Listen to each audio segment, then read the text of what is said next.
My lords, my lady, should it please you, I appear for the appellant. With me is Ms. Kate O'Reilly and Adam Riley, and we're instructed by Mr. Robert Abdul Mitchell of Freedom Law Chambers. My learned friend, Mr. Robert Strang, appears for the respondent. It's been a long journey to get here today, and I don't mean coming over from the Caribbean, but it's been the genesis of this matter takes us back to the year 1999, some 23 years ago, over 23 years ago. And that's when the offences for which the appellant is charged are alleged to have occurred.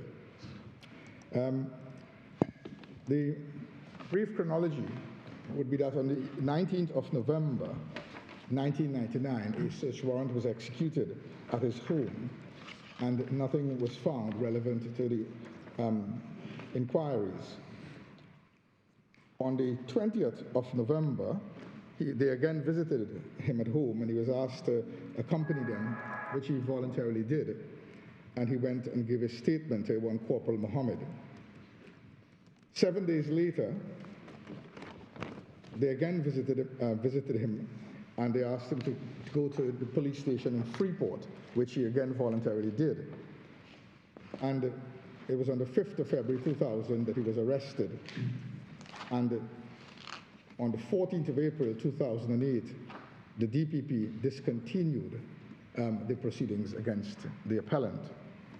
Now, the claim for malicious prosecution was filed on the 3rd of May 2011.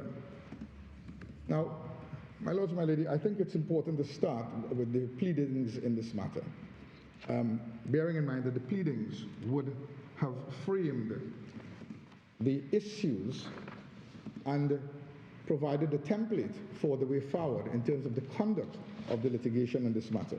And might I ask my lords to go to page 23, where we'll find the statement of case, and I'd like to take my lords to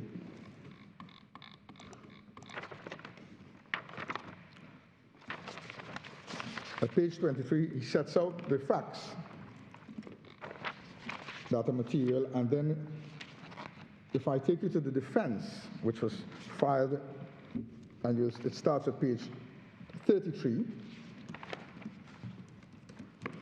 and in the defense, you will see a paragraph 3. On the 20th of November, 1999, we are told that they searched the claimant's home, and we are told that nothing was found. That's the last line in that paragraph. In paragraph 4, we are told that he was asked to accompany them to the Special Investigation Unit, and as a result of information obtained from their investigations, and he obliged, and they recorded a statement from him, but he was allowed to leave. And then we are told on the 27th of November, 1999, they again visited him, the home of the appellant, and he was asked to accompany them to the Freeport police station. He was interviewed, turning over to page 35. He was interviewed by Senior Superintendent Pigott and Assistant Superintendent Boyd, and both of whom had filed witness statements in this matter on behalf of the respondent. And they told the claimant that it was alleged that he had secured bail for one Gaston pair at the Scarborough Magistrates Court by falsely and deceitfully impersonating Baliram Ramlochan and Roopnarine Ramlochan by virtue of false bail documents. I'll pause there because this was the state of play at the time. This was the substance of the allegation against the appellant, and this is what they were investigating. Falsely and deceitfully impersonating two persons. That fell, as you'll see later, that fell by the wayside because in the end, as Justice of Appeal Smith observed, it concerned the forgery of documents, and there was the impersonation aspect of it sort of fell away. And then he lower down in that paragraph. Is that right? Because what it says is falsely and deceitfully impersonating these two individuals by virtue of false bail documents. So isn't the allegation forgery using those names? I suppose it can be interpreted that way, yes. No, I'll concede that, yes. It's wide enough. Can it be interpreted in any other way? Well, fair enough, my lord. I accept that. And my lord, at the bottom of that paragraph, we're told that they requested a handwriting specimen, which he voluntarily gave, and that specimen was submitted to the forensic department. And they visited him again on the 5th of February 2000, and he was arrested for the first time. Now, the material part is a paragraph 12 on page 36, which is headed Particulars of Reasonable and Probable Cause. And here we are told that at point Roman numeral 2 on page 37, we are told that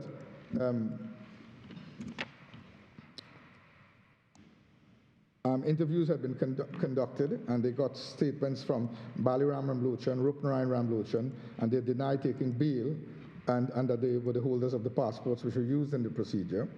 At Roman numeral 3, Samday Barlow gave a statement that she was approached by Jason, a neighbor who asked her for her identification card and deed and took her to Tobago without informing her of the reason for the trip. She said he told her to sign pieces of paper, but she did not know but she didn't know she was taking bail, and neither of the brothers were with her. Now, it's interesting because this person, Jason, whom it would have been fairly easy, I suspect, to connect to the appellant by virtue of an ID parade or in some other way, there is no allegation pleaded that Jason is the appellant.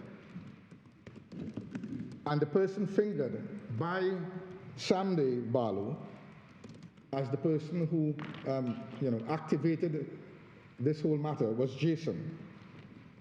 At Roman numeral 4, a certificate of analysis was obtained, and it concluded it was probable that the questioned signature, Baliram Ramlochan, was executed by the claimant on those documents. Now, it's a peculiar feature of this case. There's a lot that is, it leaves a lot to be desired in many different areas, I think you will see. But one of them is that the certificate of analysis, which was exhibited to the defense, has absolutely nothing to do with the case. It actually, it doesn't, it's wrong. Well, it seems to be the wrong one. It's 2450. Yes. 99 rather than 2950. That's correct. Yes. It's the wrong one. Yes. And one would, but the interest, what is of interest is that I would have thought that they would have picked it up when they were doing the list of documents in this matter, because normally that's when you would compile the correct documents and you would have it on the list. But I asked the board to take note that when the list of documents was in fact provided subsequently later on, there is no mention of the certificate whatsoever in the list of documents for the defendant, for the respondent. So that I don't know. Well, there's no mention of any certificate of analysis. No, there's not. There isn't, and that's the point. Because if this is the linchpin, this is the evidential linchpin of the case. It's the only allegation that involves the appellant. Is that right? That's right, my lord. And therefore, even if there was some inadvertent error or some negligence of the case, maybe the wrong one was exhibited, the correct one would have had to find its way on the list of documents, and that's not there, and that by itself we say is quite significant in the scheme of things, because it is a major piece, it's a critical and crucial piece of evidence. And they take statements from the magistrate and the clerk of the peace, and that's it. So when we look at the particulars of reasonable and probable cause pleaded by the defense, the main thing here, the only thing that connects the appellant to the alleged offenses is in fact the certificate of analysis. That's it. There is nothing to say that he was identified as Jason, he had an alias, or he had a alias as Jason, and nothing of the sort. And that certificate of analysis just did not feature anywhere in the case when it should have been pivotal, we say. At page 45, we will see Samday Barlow's statutory declaration. And we see that she starts off by saying she doesn't know how to read. She can only sign her name, but she's not going to get into trouble for anyone. And she knows Jason for about a year now. He's friendly with my neighbor living next door, but Jason and I speak to each other because we're friendly. And She says, look, I won't take my lords through everything, but essentially, nowhere in this statement is there anything that remotely links or hints at the appellant being involved in this entire transaction. Nothing, absolutely nothing. So that the chief witness, as it were, and I ask you to bear in mind that this Miss Samde Barlow was in fact charged but given prosecutorial immunity to testify against the others. So that insofar, she is a crucial witness for the prosecution, it would seem, but her statement doesn't provide any reasonable and probable cause whatsoever to implicate the appellant in any form or fashion. And that's the upshot of the defense. Now, I take the board to that defense because it would have been open, and it is required by the civil proceeding rules of court, that when you plead your defense, you plead all the relevant facts and matters upon which you intend to rely in defense of the claim against you.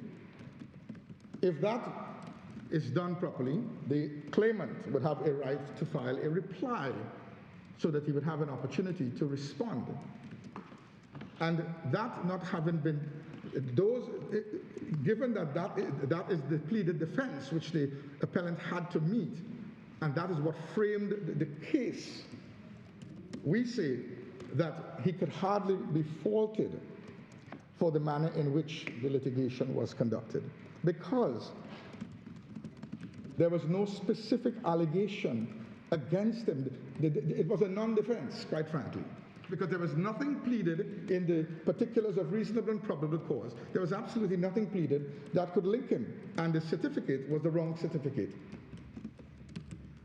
And there was no right one or correct one that was ever produced at any stage of the proceedings.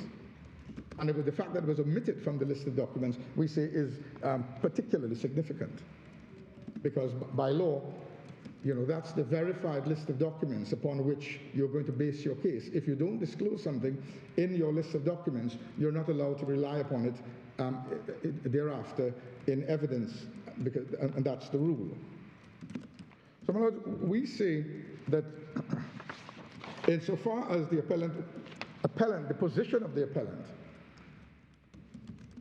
who has been waiting for justice for a long time now and is now in his late 70s, the position of the appellant is simply this: I know nothing about any conspiracy.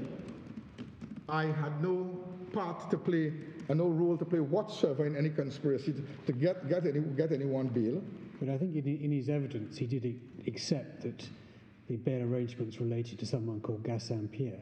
Yes, he eventually accepted that. On the cross-examination, he did eventually accept that. But the point is, his evidence, he truthfully said, look, I was approached by a friend whom I've known for a very long time, and I tried to assist him. And my role was simply to put them in touch. Basically, I went to Tobago with them, yes, but that's it.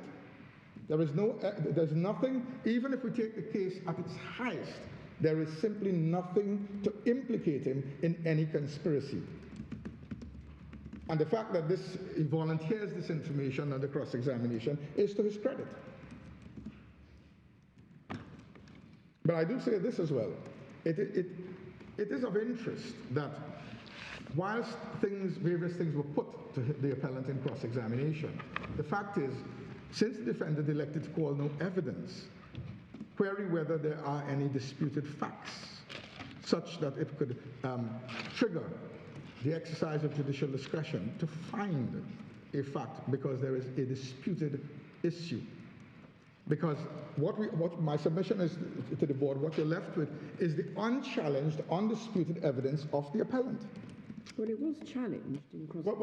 Yes, it was challenged, but the point I'm making is, whilst you can challenge something, the legal consequence of not calling evidence to back up and substantiate your challenge. Yes, the questions that they put to him which he denies do not thereby become evidence. Yes, that's what he says is evidence. Indeed, Milady. And they're entitled to say that other things he says are not true, even if they can't produce evidence to contradict them themselves. I accept that, my lady, but the short point is, even when one takes what he says in cross-examination, it doesn't rise to the not even to meet the minimal threshold that would give reasonable and probable cause. And in any event, one still has to bear in mind the pleaded defense. Because you can't seek to, through the back door of cross-examination, run a case that was never pleaded, because that would be unfair and prejudicial to the appellant. Had it been pleaded, he would have had the right to reply, and then he would have been able to properly prepare to meet those allegations, as it were. There seemed to be a difference of opinion between the majority and minority judgment about whether what he did disclose about about paying Mr. Ali for putting up his property as security for the bail, Yes. whether that was itself something illegal or not. Well, no, I don't think there's any dispute. I think what Justice of Appeal Smith says respectfully, my lady, is that no one, it just doesn't feature because no one charged him for that. And insofar as they didn't charge him for that, if one accepts that that is in fact a criminal offense, the fact that they didn't charge him for that in itself is significant. It's rather extraordinary proposition for the state to say, well, we have a confession to a criminal offense, but we didn't charge for it. I mean, what's the reason for that? And so that's what Justice Appeal Smith says, in effect, and we stand by his reasoning, as it were, on that point. It is also important to note that the statutory declaration postdates the preferment of the charge, so that insofar as it postdated preferment of the charge, they would have had the opportunity to address specifically the evidential requirement to substantiate the charge that was in fact laid. And that's why it's significant that there is nothing to implicate the appellant in the statutory declaration that was given. So we say in summary that the minimum threshold which is required, the minimum evidential threshold that was required in this case for a prima facie case to be made out by the appellant was in fact made out, as per the judgment of Justice of Appeal Smith, and that this is a case that was crying out for an answer from the defendant. And instead of some detailed, powerful counterfactual analysis from the respondent, what we had was, silence. And in those circumstances, we say that the evidential foundation was present, and the judge got it wrong in saying that that evidential foundation was absent, so as to not trigger the legal principle of drawing adverse inferences from the silence of the respondent in the matter. We say he went wrong there, and the majority in the Court of Appeal also got it wrong in upholding that aspect of his judgment, because he ought to have held that the minimum evidential threshold was met, and that insofar as there was need for evidential fortification, that could have easily come from the drawing of adverse inferences from the silence of the state in the matter. Mr. Ramlogan, My Lord. The majority in the Court of Appeal seem to have relied on what they consider to be admissions by Mr. Roopnarine, and those are set out in paragraph 56 of the majority. Yes. Well, my Lord, even on the basis, even on the admissions, they do not rise to, they don't get anywhere near the standard that one would require to have a reasonable and probable cause. So that we say that, look, even if one takes as the learning says, you've got to take a panoramic overview of the evidence and take it in the round. And when one takes the evidence in the round, together with the silence of the state, we say that the clear answer should have been given, that he had firstly cleared the first hurdle of having the basic minimum threshold to trigger the exercise of the legal principle that you will have adverse inferences that can fortify and reinforce your case, and that in those circumstances there was absolutely no basis for reasonable and probable cause.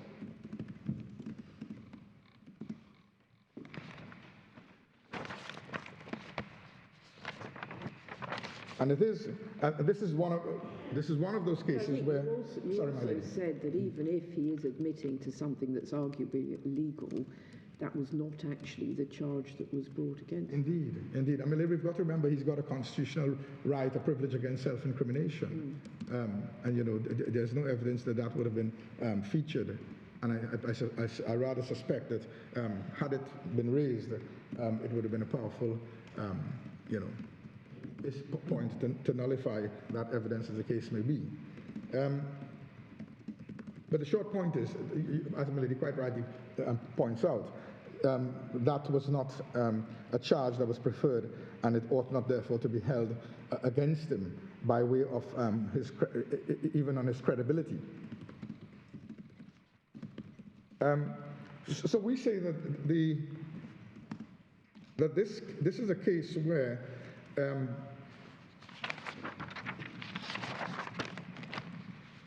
the primary facts are undisputed, and the appellate courts would be in as good a position to draw the necessary inferences.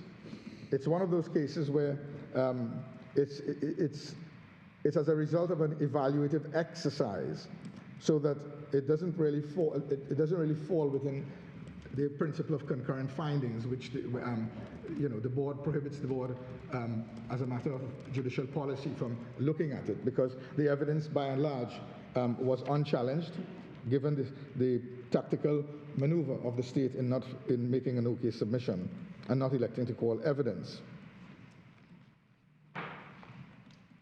And we say that the judgment of the trial judge is vitiated because of his failure to take into account various material considerations, and because he failed to direct his mind and apply the correct question to the evidence as a matter of law. It's interesting that the Court of Appeal... What is the correct question, you said? We say the key questions that the court had to consider as follows. One, what were the crimes imputed to the appellant? Two, did the prosecutor have an honest belief in the guilt of the accused? Three. Can you go a bit slower? Sorry? Can you go a little bit slower? Oh, beg your pardon, sorry. So the first one is, what were the crimes imputed to the appellant? Yeah. Two, did the prosecutor have an honest belief in the guilt of the accused? Three, did the prosecutor have an honest conviction of the circumstances relied on? What did he have? What? Sorry. Did he have an honest conviction?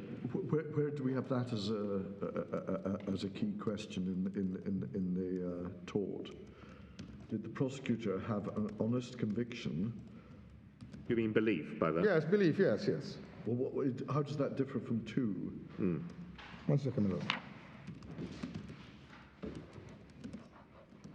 Well, I suppose we can summarize it. We can summarize it rather than do it by way of subset. I mean, the bottom line is whether there is on an objective basis, whether there's a reasonable and probable cause to prefer the charge. Well, there's two elements. There's obviously the objective element, and the reasonable and probable cause, and there's also the subjective element. Yes, of course. Of the honest belief which one has to infer from the facts and circumstances, because you can't look into a person's soul. Malice, then, as well. Yes, I mean... malice in the sense of the misuse of a public power for an improper purpose. Yeah. I mean, it is a peculiar feature of this case that the charging and investigating officer had passed away. But we say that on the issue of whether there was a reasonable and probable cause and grounds to substantiate any subjective belief that he may have had, we say the case falls away. There is simply on a reasonable objective analysis of the evidence, there was no basis to suggest that there was a case fit for trial. Your main witness didn't finger or mention the appellant in any way. Her statutory declaration came after the charge had been preferred. You have no certificate of analysis to show that to to support the bare assertion that there was somehow. So you're saying that Ms. Barlow's statutory declaration came after the charge was preferred, Yes. but she had been interviewed by the police before, had she? Yes, she was interviewed before. I think the more substantial point is there's nothing she says that Yes. has any connection with the appellant. Well, yeah, I mean, the short point is, even if she was interviewed before, I would rather suspect that they would be careful enough to ensure that if there was something to connect the appellant to what she'd said in her interview, they'd ensure that it was in fact included in her statutory declaration. I mean, that's the most important, that would be one of the most important points to include in the statutory declaration. You say the only thing that connects with the appellant is the certificate, and there was no certificate. Yes, that's correct. So we say that's, His own evidence did connect him in some way, although it's not really clear how it comes about that he accepts that it was Gaston Pierre that was the friend of his friend. So he is connected in some way with the bail warrant of Gaston Pierre, but you say there's no evidence before he gives evidence of him being connected in any way with this whole...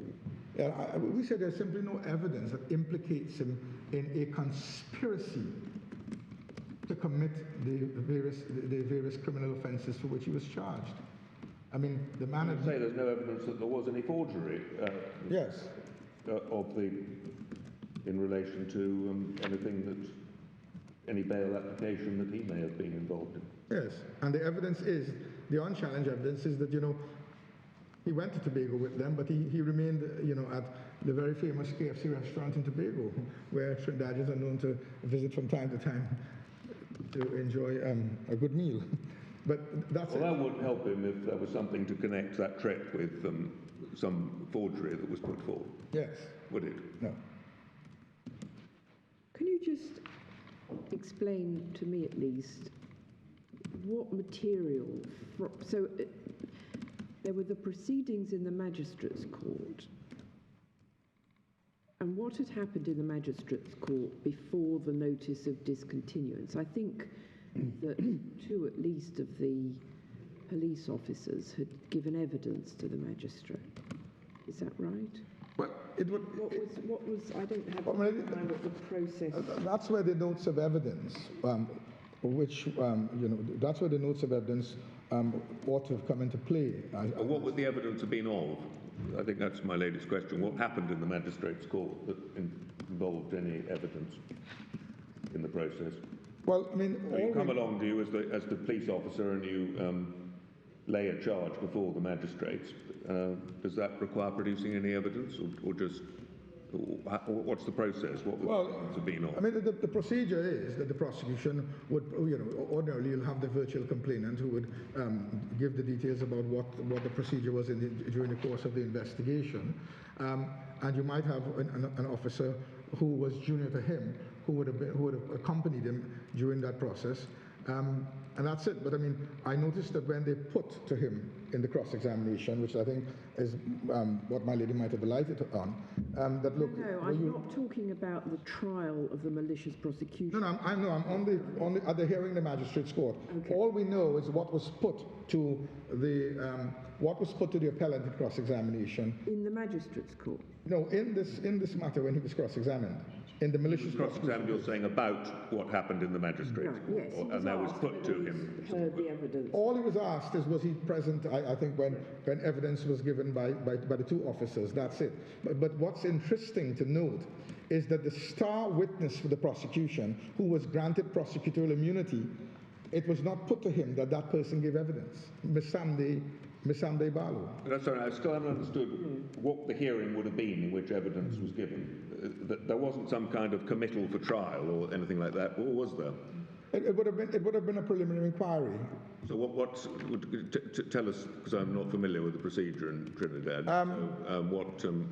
What happens in the magistrates' court? What would have been the nature of the hearing? What did the magistrates have to make any decision of what happened? Yeah, the magistrate would have to find that there's a prima facie case to stand trial before a judge and jury in the assizes. So it was a committal hearing, was it? Yes. So you would have made a ruling. Sorry, Madam? You would have made a ruling to that effect. Yes. But as we know, the DPP intervened and discontinued the charges before that could be done. Yes, well, the DPP did discontinue the charges, but that was perhaps connected with the fact that Corporal Mohammed was dead. Well, I like He the was use of the principal investigating officer, was he not? Yes, he was, but I like the use of the word perhaps, because it is in fact speculative, because I noticed that the respondents seek to elevate that to a statement of fact. All the actual extract says is that they notified the court that he had died. But to say that the reason the DPP exercises prosecutorial discretion to discontinue the charges is because the investigating officer died, quite frankly, doesn't make sense with the greatest of respect. For the obvious reasons that you have these two other officers whose witness statements were filed, Boyd and Maurice Pigott, who were very much part of the searches at the home, who were there when they interviewed the appellant and took statements from him. They were very heavily involved in this matter. So that the fact that one person, Mr. Mohammed, had passed on, that's not a reason for abandoning a case and discontinue a case. That just doesn't happen. So that, because there are other people you can substitute, or you can simply file a hearsay notice to rely on the officer who died, his statement, as the case may be. So nothing to suggest that any of them had any direct evidence in the case. They were the people who were collecting the evidence. They were, but the investigating officer would be in that mold as well. That's why I made the point that the crucial witness would have been Ms. Samday Barlow. And when the counsel for the respondent was putting to the appellant that you heard the evidence of X, Y, and Z, there's nothing about Samday Barlow. That's the woman who is the main protagonist in all of this. And she just doesn't feature.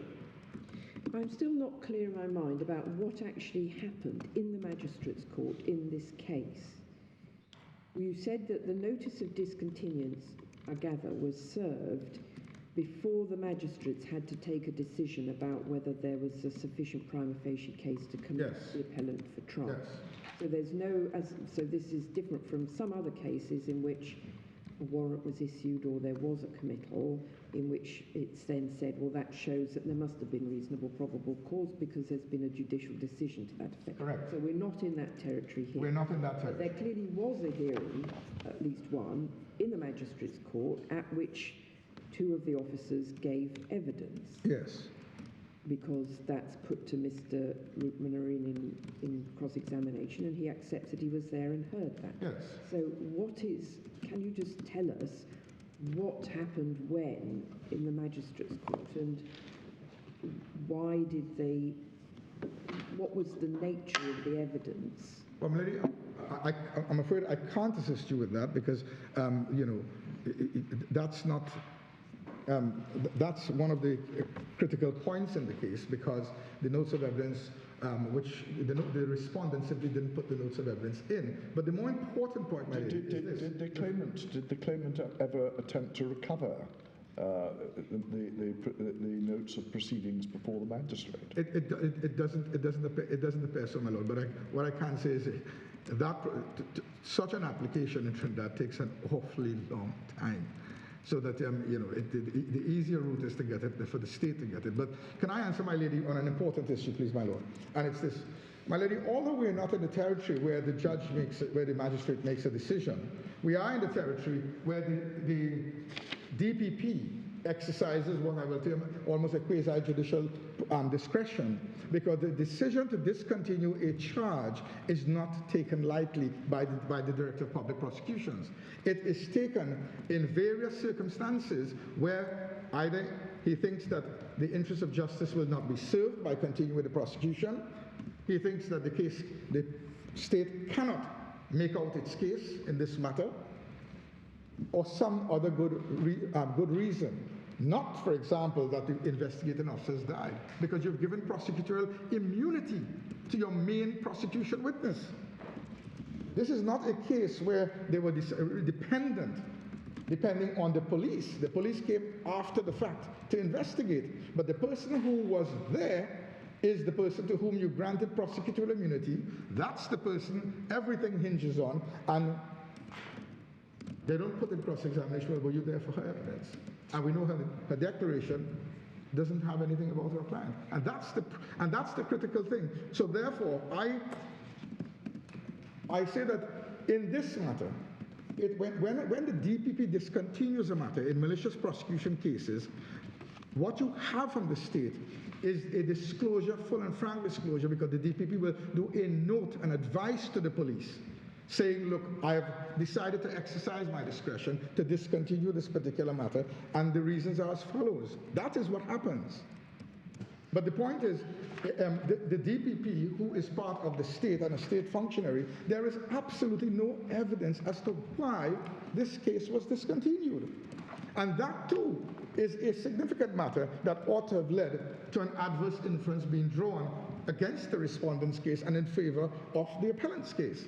That is to say, one of the most obvious reasons is that the prosecution was unlikely to succeed. And because of but the fact that a prosecution is unlikely to succeed is far from proving that the police have used a public power knowingly in an improper way.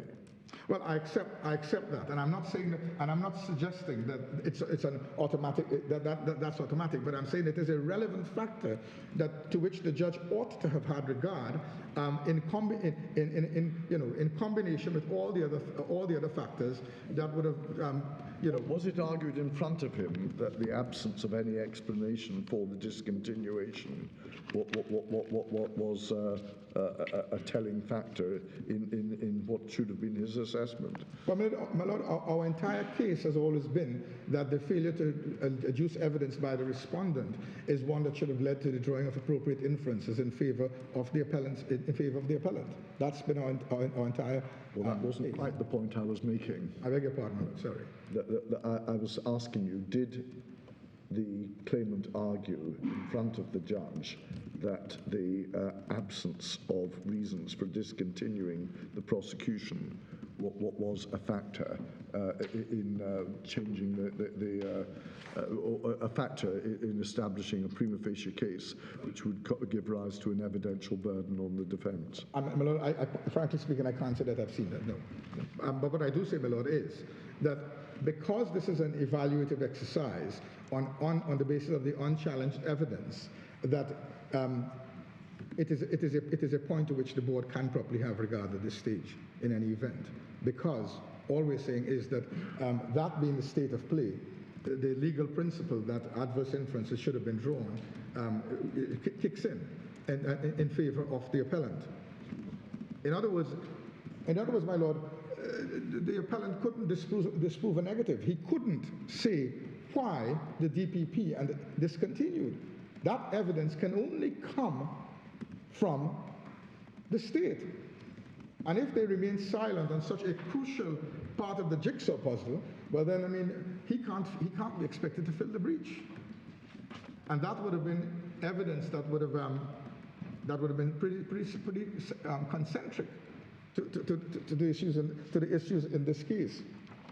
I mean, he'd been charged 8 years before the proceedings were discontinued, I think. Yes. And basically, nothing had happened for quite a few years, even before Corporal Mohammed died. Indeed. So nothing had happened, as far as we know. Absolutely. And you know, it's against that backdrop one doesn't know why Ms. Samde Barlow doesn't feature, given, I mean, the grant of prosecutorial immunity it's an exceptional course for the DPP to adopt. You do that with your star prosecution witness. And the fact that she doesn't feature, and what we do have from her, which is a statutory declaration, doesn't in any way point a finger at the appellant. Well, I mean, we say that the respondent's case collapses. Where's the reasonable and probable cause to charge? You've got nothing from Samde Barlow, and you've got nothing by way of your forensics report, which in any event, I just want to point out, says that it may have been probable, when the standard of proof is beyond all reasonable doubt. Well, I mean, That's not going to get you very far, I don't think. Well, fair enough, my lord. handwriting evidence Yeah. is a matter of probability. Fair enough. It is simply a part of a circumstantial case against an accused person.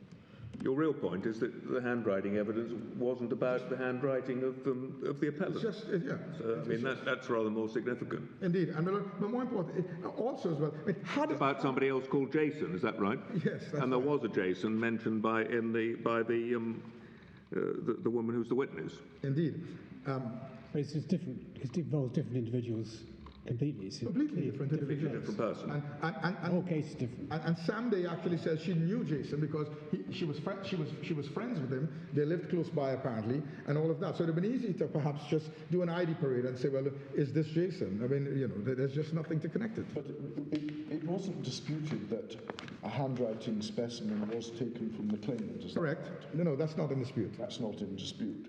But it appears that insofar as Wayne Boyd, for example, appears to have believed that there was a report attributing the signature of Balaram Ramlochen to the claimant. That was, you say, a complete misunderstanding. Yes. Indeed, no. And bear in mind as well, even if such a report did surface, the appellant would have been entitled to have an expert of his own, a forensic expert of his own, to perhaps, you know, give a different opinion, as the case may be. Well, that would have gone to whether the prosecution succeeded. Oh, fair We're concerned with whether there was any basis at all for the prosecution. Yes, indeed, my lord. Can I just take, my lords, to certain inconsistencies in the case that we'd like to highlight, and it's this. If I take, my lords, to if I take you back to the defense, and I take you to page 4 to 8 of the defense. You will see 5 lines at the top. What page, sorry? Page 4 to 8. 428. Yes, please, my lord.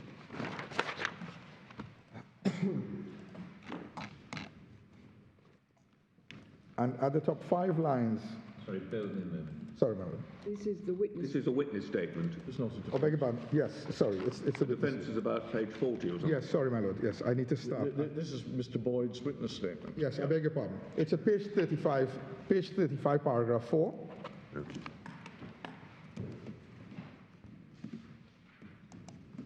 And you will see at page 35 at the top that the first thing the allegation was that he had falsely and deceitfully impersonated 2 persons, Balaram Ramlochan and Roopnarine Ramlochan. So that's what we're told in the defense. By virtue of false bail documents. Indeed, my lord. Indeed, yes. I beg your pardon. And then if I take you next to page 4 to 8.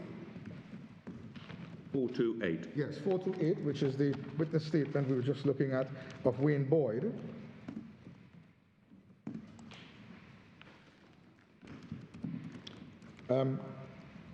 You will see 5 lines into his evidence. He says, we came to the conclusion due to the information that the claimant went to take bail and the two of the owners of the property, Balaram Ramlochan and Roopnarine Ramlochan, denied ever going to take bail. At the time, we did not know which one of the owners he impersonated. I haven't found on page 428 where you're reading from. At the top, my lord, 5 lines from the top. 2 lines on the top. Yeah.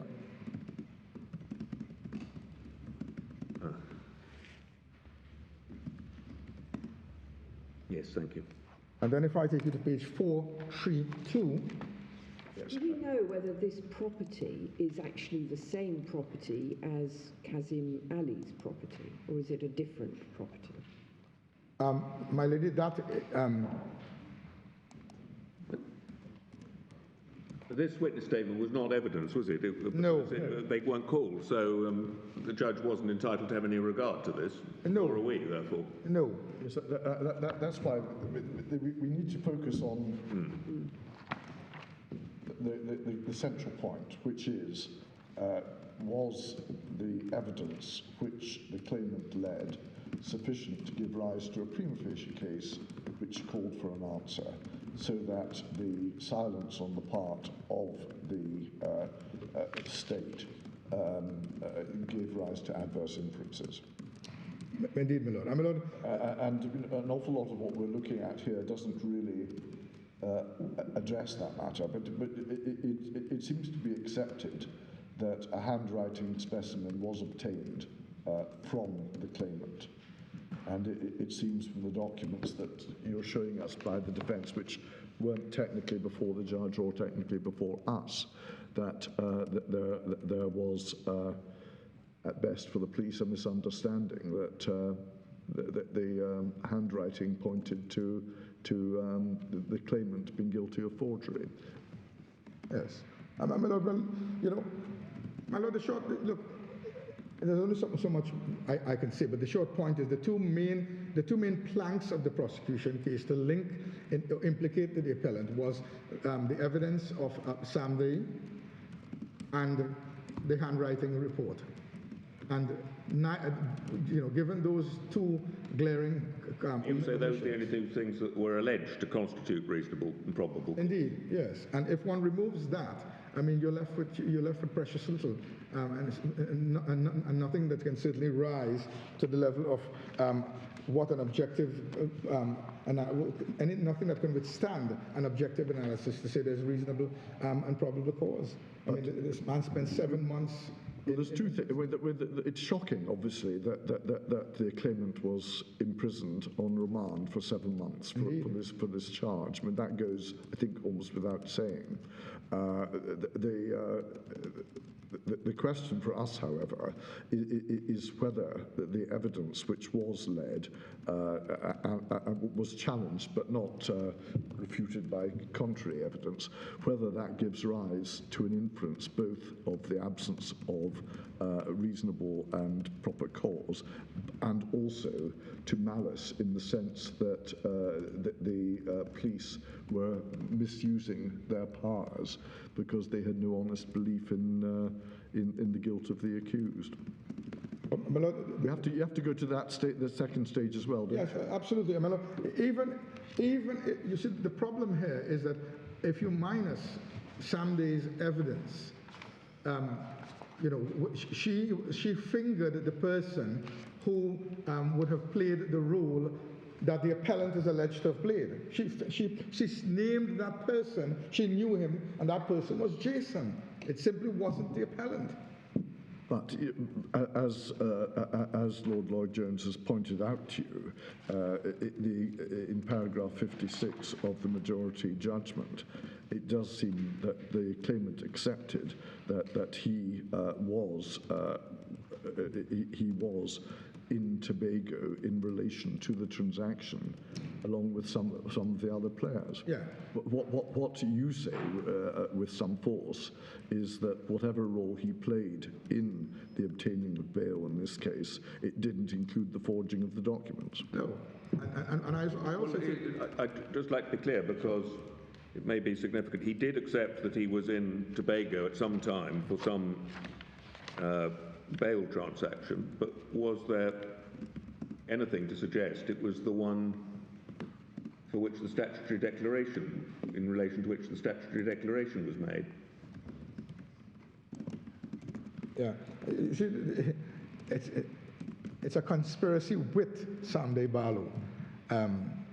So to the extent that that's the allegation. I know that's the allegation, but his evidence didn't connect him with Sam Barlow at all, did it? No. Or did it? No. No. No. So he gave evidence that he went at some time to help somebody get bail, but was it put to him that the person was Sam Barlow, or It was never put to him that he'd gone there with Sunday Barlow.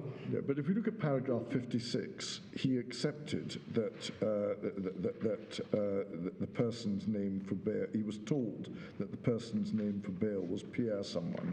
When asked if Gaston Pierre rang a bell, he said, I think so, could remember Gaston Pierre or something so. So he was accepting that he was involved in the transaction to obtain bail for Gaston Pierre. Yes. Yes, so it isn't a totally separate transaction. So he must have been in the company of some of these people, but we don't know. For example, in 56 subparagraph 6, he said he went accompanied Kazim Kenneth's wife and Kenneth's elderly mother-in-law. I mean, Kenneth's elderly mother-in-law may be the same person as the key crown witness. I think it was put to him that it was the same person, I think. And he said he They didn't know.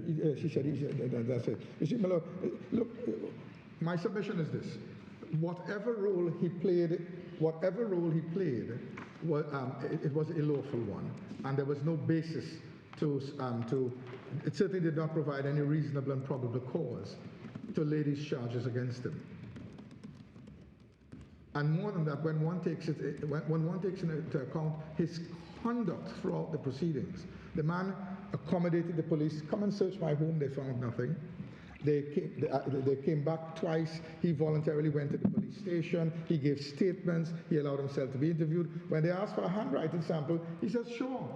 I mean, when one takes it, as they say, looking at the evidence in the round, it doesn't strike you as the kind of man who had something to hide and who was, who was guilty of some offense. But do you rely on the fact that they seem to have taken no steps to ascertain from Sunday Barlow whether Jason was the same as the appellant? Absolutely, my lady. Absolutely. I mean, that's why I make the submission that Sam Day, who is the star witness to whom prosecution immunity was granted, she, in her sworn statutory declaration, she fingered the person because she knew him. She said they were friends. It was all about Jason. And as my Lord Legate has pointed out, this having come after the charges were laid, it would have been fairly, it would have been incumbent, we say, as part of the reasonable and probable cause to lay a charge against the appellant, to ensure that that connection is made. So there was no evidence from her either that he was Jason or that he had been with her in Tobago. Correct. At the time. Correct. And we can't fill that breach by speculating. The court should not be placed in a position where it's asked to speculate about these matters, quite frankly, by reason simply of the fact that the man went to Tobago, enjoyed a meal at Kentucky Fried Chicken. Did the charge identify who he was alleged to have conspired with? Yes, I think. Where do we see that? Yes. I think it's 317.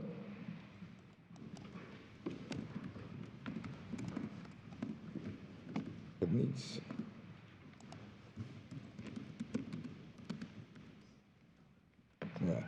Yeah, it says, did conspire together with, you'll have to enlarge it, my lord, I'm afraid, but it says in the column offense, it says, did conspire together with a person known, namely Sunday Barlow, and other persons unknown. So the co-conspirator was in fact the person who was granted immunity by the prosecution, but just, bizarrely, we say, never makes a connection with our client.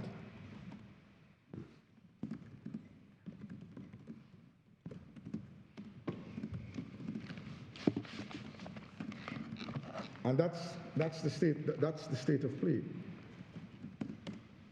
So what we say is, in those circumstances, we say that the minority judgment of Justice of Appeal Smith is correct and ought to be upheld. We support his reasoning and his findings and conclusions, and that there was there was precious little more that the appellant could have done given the pleaded defense. The case that he was asked to meet by the state, didn't allege anything other than Samday's statement, really, in the particulars of reasonable and probable cause and the certificate of analysis. Those were the only two things, really. And given that that was the case he had to meet, and he prepared to meet that case, there was just no reasonable and probable cause. There's no counterfactual analysis by the learned trial judge about competing versions, as the case may be, because the state just didn't call any evidence. And we say that, look, there must be a duty on the part of the state to make a full and frank disclosure to the court in these matters. I mean, this is a man who is, as my learned president noted, spent seven months in prison, and some pretty horrific conditions. So, my lord, I think that's as far as I can take it. I think that in summary, we support the minority judgment. We say we crossed the evidential threshold of a prima facie case. The evidential burden would have shifted onto the state, which burden they avoided and failed to discharge. We say that in those circumstances, the legal principles are quite clear. There should have been adverse inferences should have been drawn that are favorable to the appellant, and that would have reinforced and fortified and supplemented his case for malicious prosecution. We also asked the board to bear in mind that there's only so much burden you can put evidentially on an average citizen off the street, like this appellant. He can't, if he's coming up against the state, there's an obvious inequality in positions, and the state cannot approach us like hard-fought commercial litigation with hard-fought legal strategy and legal tactics, as it were. There is a duty to make full and frank disclosure, and let's see where that goes. But what more could he have? There's only so much he could have done, given the pleaded defense. And that's the point. I keep coming back to the pleaded defense, because the particulars of reasonable and probable cause, which would have framed and honed and shaped this case and formed a template for the litigation, simply identified two grounds, and that is Samday's statement, which was exhibited, and the certificate of analysis. So the two main documents, which you're obliged to attach to your pleading under the civil proceeding rules, they were attached, except that one is just completely off, and when they filed the list of documents, they didn't correct it. What do we make of that? Can't be something adverse to the appellant. And secondly, that Samday just never implicates the appellant. And in those circumstances, we asked the board, we crave the board's indulgence to have for the appeal to be allowed, and for the matter to be remitted for damages to be assessed. If you're right about the analysis of the evidence or lack of evidence, you don't need inferences from silence, do you? No. You only get there as a backup. It's for evidential fortification by inference. Well, you need an inference for lack of honest belief and malice. I believe you might, but I mean, to make that jump from the total lack of reasonable probable cause to yes, the absence of honest belief, which no one can now. Well, you can't prove what was Corporal Mohammed's. The other two could have come and said why they believed it. They could have come and said they did have the belief. Yeah. yes. And then. But as far as malice is concerned, there was no suggestion from the appellant as to why they would concoct this. No, there isn't. And my lady, respectfully, oftentimes barring extreme cases, you wouldn't be able to, pinpoint the why, and that's why the law allows for that amorphous concept of, inferring malice from lack of reasonable and probable cause, and we think that that's where we pitch the ball in this case, that there is there isn't a sufficient evidential platform for to mount a case of reasonable and probable cause, and therefore the inference ought properly to be drawn. At what point in time is one looking? Is it solely when the charge is made, or does the prosecutor have to have a continuing belief and probable cause at all times until the question is reviewed and discontinued? I think it must be a continuing process. It must be a continuing process. But we say that even when one has regard to when the charges were laid, it's absent, and it was continually absent throughout this case. The fact that it was discontinued is belatedly welcomed, but the fact is, the man ought never to have been charged in the first place. But there's simply no evidence to implicate him in an illegal conspiracy of the kind that was alleged against him.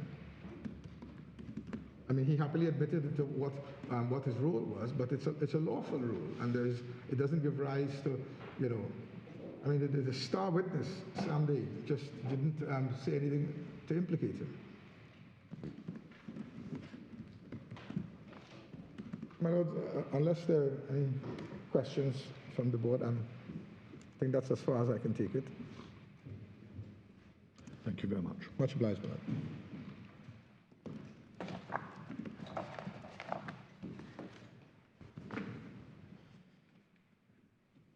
Yes.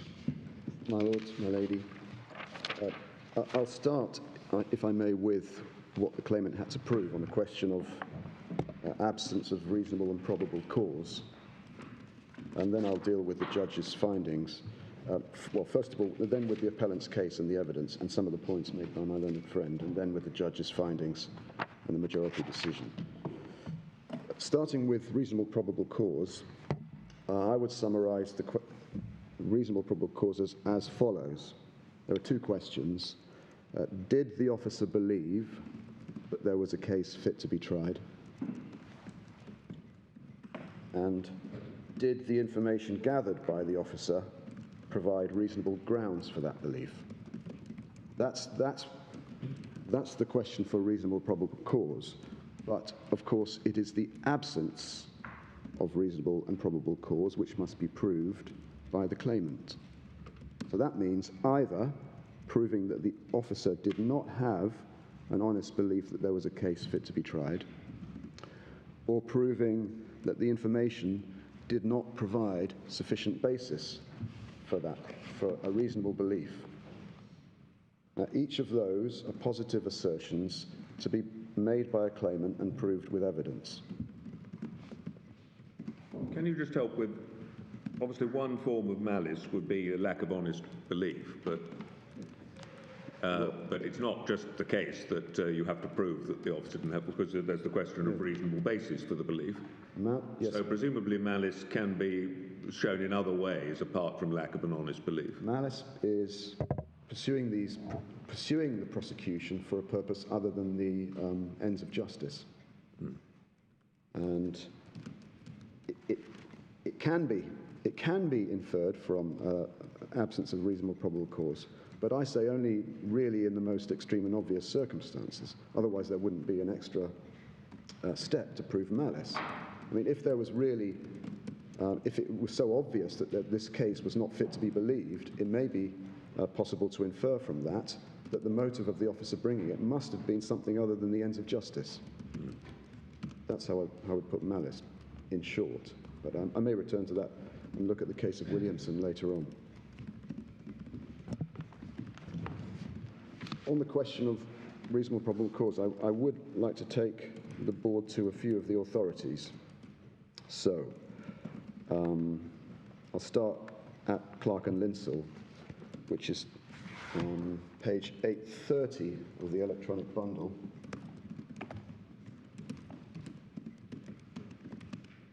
And I've just I've just put before the board these extracts from Clark and Linsell and paragraph 1535 in particular. It's page 830 of the electronic bundle and paragraph 1535.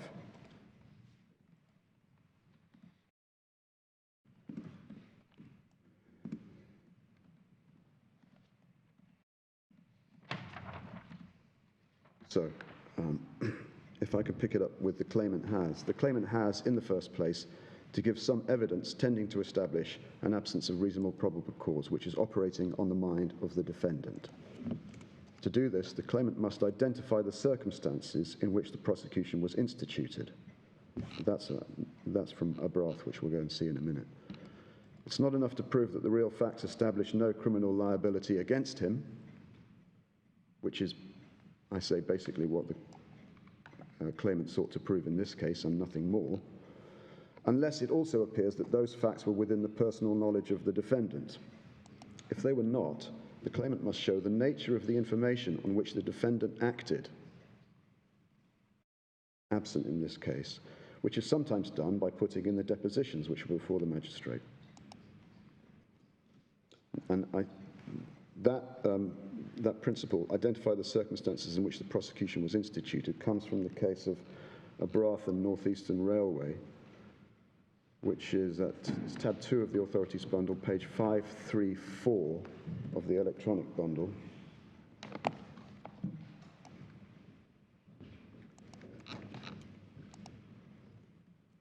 Now, if I may, I'll just go to the statement of principle by the Master of the Rolls, which is at 543.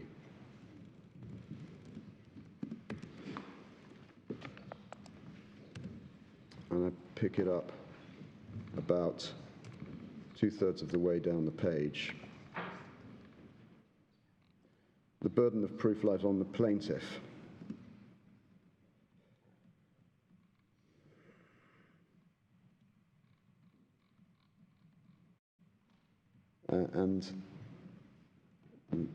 And I particularly are going to emphasize the passage that starts, in order to show that there was an absence of reasonable probable cause for instituting the prosecution for conspiracy, I cannot doubt that the plaintiff was bound to give some evidence of the circumstances under which the prosecution was instituted. And I wholly differ from the suggestion that it's sufficient for the plaintiff to show that he was innocent of conspiracy, and that in the end there was no substantial ground for charging him with conspiracy.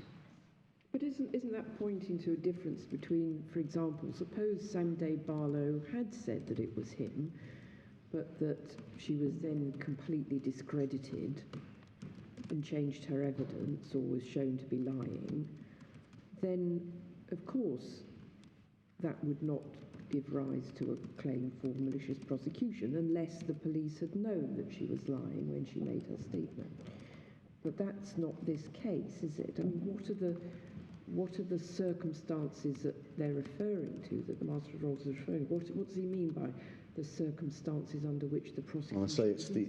Are they not that the police were relying on a statutory declaration from Sunday Barlow and a certificate of handwriting analysis? It's the information upon which the police acted in bringing the charge and which they set out for the magistrate's court in the committal proceedings. Well, and which they set out. That is said to be the statutory declaration and the handwriting. Well, okay. Well, I'll deal with those. There's no suggestion anywhere of any other basis. Sure. Was there any examination in this case before the trial judge of Sandy Barlow's statutory declaration or the fingerprint evidence which appears to be related to a different case? Well, these are new points. These were not analysed before the trial judge here. Were they led in evidence before the trial judge? No. Yeah. The certificate of analysis point, the Sunday Barlow statement point, the lack of reasons from the Director of Public Prosecutions point, the absence of a defence point. These are all new points. These were not argued below. But were they raised in the appellant's evidence? Did the appellant's evidence go beyond saying, no, I didn't do it? No.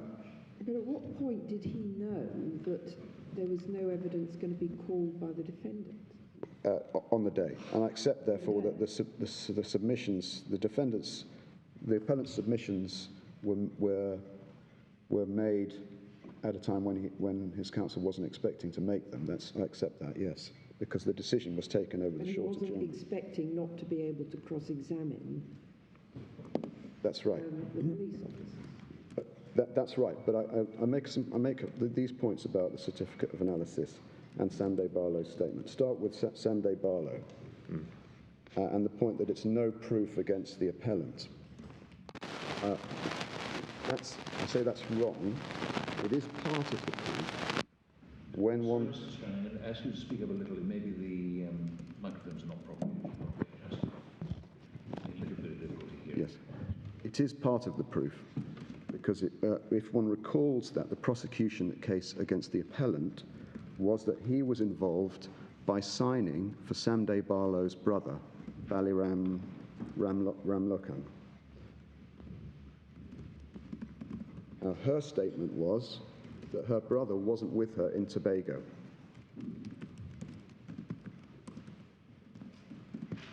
That is, therefore, evidence that it wasn't her brother who signed the declaration. Can you just give us the reference for Yes. that, the prosecution case was he signed for the brother? Well, that's the... okay, let's get to the defence. I think it's page 37. Okay.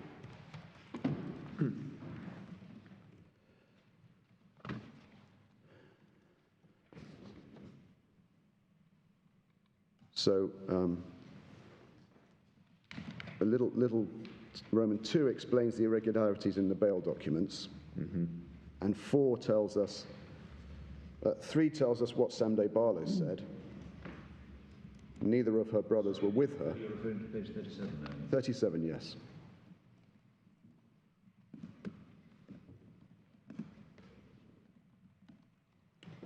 Two tells us what the stated irregularities were in the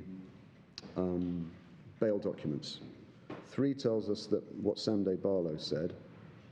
She went to Tobago and executed some of these documents. Her brothers didn't go with her. But she was there when 2 people purporting to be her brothers were interviewed and signed statements, is that right? Well, I'm not sure she goes as far as saying that, no. No, but she does say that Jason and a friend Jason and a friend were there and somebody else who may were have been there, the but she JP. doesn't say that she saw Oh, them I see. sign. No, sorry, I've misunderstood what it was saying. And then 4, it was the prosecution case that the appellant signed for Baliram Ramlokan, one of Sam De's brothers.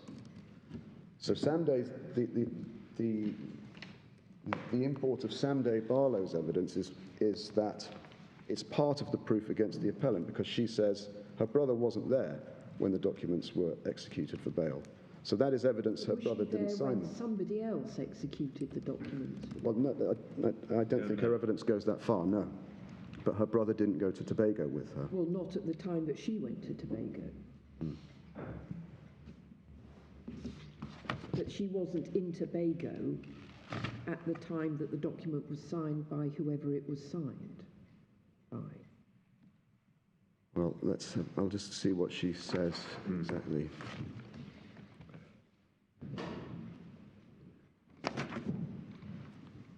I think the question would then, the further evidence might be when, on what date were the other documents purported to have been signed by her brothers?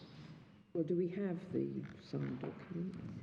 Well, the averment was that it was on the same date, 23rd of September 1999. That was the case. We don't have the documents. And the claimant's evidence was that he went to the Scarborough branch of Kentucky Fried Chicken and remained there when others proceeded to that on that same day to the magistrate's court. Yes. Yes.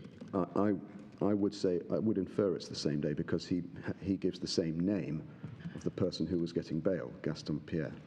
Gaston Pierre, yeah. So the point about Sam De Barlow's statement is it's not that she's identifying the appellant as Jason, but rather that she is giving evidence that giving evidence when taken with other evidence that it wasn't her brother who went to sign the bail documents for Gaston Pierre.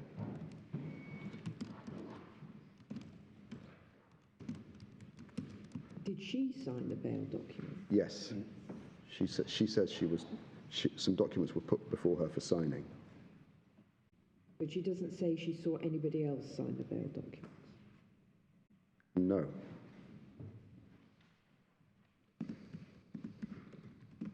And we don't know whether the other people signed the documents on that day. Unless we have the documents. Well, they were disclosed, but we don't have them before us, no.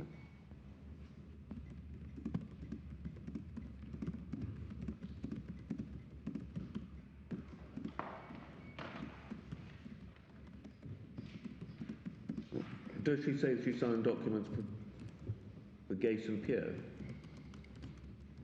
Her statement's page 45. What slightly concerns me is we're acting as a court of first instance, examining for the first time documents that were not addressed before the trial judge, as far as we can see, in the Court of Appeal. Yes, my lord, this is one of my points. These are new factual arguments being raised for the first time here. Yes. And I say the same thing about about the mistaken certificate of analysis, the attachment of the wrong certificate of analysis to the defence. That's also a new factual argument run for the first time today. Sorry, what is a new factual? The absence of the attachment of the wrong certificate of analysis to the defence. I thought that the counsel at the hearing accepted that it was wrong and sought to withdraw it. Yes, And the judge that's said, right. "Oh, it's too late." Yes, I mean it was both parties were aware it was the wrong one by the time they were before the judge. Yeah. But So where was the right one? well, I don't know, my lady. So there was part of the evidence before the judge that it was the wrong, that it was Yes. not the right certificate. Well, that is not a new argument then. No, it certainly was part of the evidence before the judge that it was the wrong certificate. And that there was no right certificate. What he should infer from that was not argued. The point I make about the certificate, though, is this: it's said, therefore, by the appellant, there's no evidence connecting the appellant to the bail application, and no evidence of forgery. But that's correct insofar as it is evidence before the High Court. What the appellant has to prove is there was no such evidence, there was no such information or evidence before the police when they instituted proceedings in the magistrate's court. Well, that is what they had to plead to in the particulars. Well, they had to plead to that.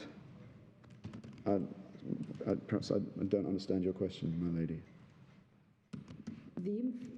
You sound as if you're saying, oh, well, that's the evidence was before the trial judge, but what we're concerned with was the evidence when the charge was preferred. Yes. Which I think everyone accepts is right. But the evidence when the charge was preferred was what they were supposed to list in the particulars of reasonable and probable cause in their defence to the claim. Well, can I put it like this? If it was the appellant's case that there was no evidence collected by the police or put to the magistrate's court linking him with the conspiracy and with the forgery, and the basis of that was there was not even a certificate of analysis, then that would have been for the appellant to plead and prove. And he's now taking this as a new point. And if he's to do that now... But was there anything in front of the High Court that suggested that there was anything before the magistrate that connected him to any forgery? Well, yes, I say so, yes. I'll go through the facts of the prosecution. I was going to take your lordships to some more authorities, but if you want to deal with the facts of the prosecution... Take it in the order you want to take it. I'll deal with the authorities, the other authorities want to refer to, then go to the facts of the prosecution and say what they show and what burden they put on the appellant at that point. So I'm going to turn to, we were dealing with a broth, that was 543.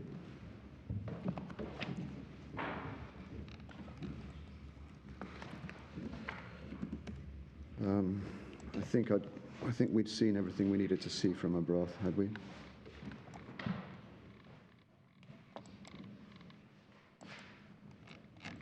Yes, a judge couldn't be asked without some evidence of the circumstances under which the prosecution was instituted.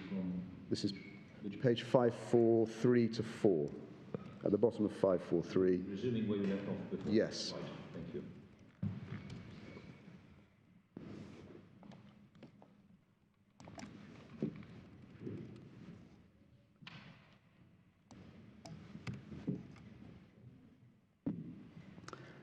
So, just going over the page to 544, that's the end of the passage that I was going to show the board. Could not be asked without some evidence of the circumstances in which the prosecution was instituted to say that there was an absence of reasonable and probable cause. There's similar statements made by the House of Lords in Glinsky and McIver, which is at page 644. And I look at, I'm going to refer in particular to the judgment of Lord Denning.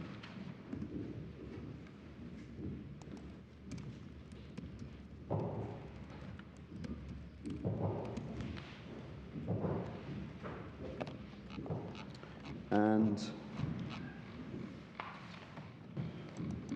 Lord Denning goes through four different circumstances in which prosecutions may be brought, and one of the most tallies to the modern case is the first one, where the prosecutor, the parties know what the information. So what page are you on? We're now page 678.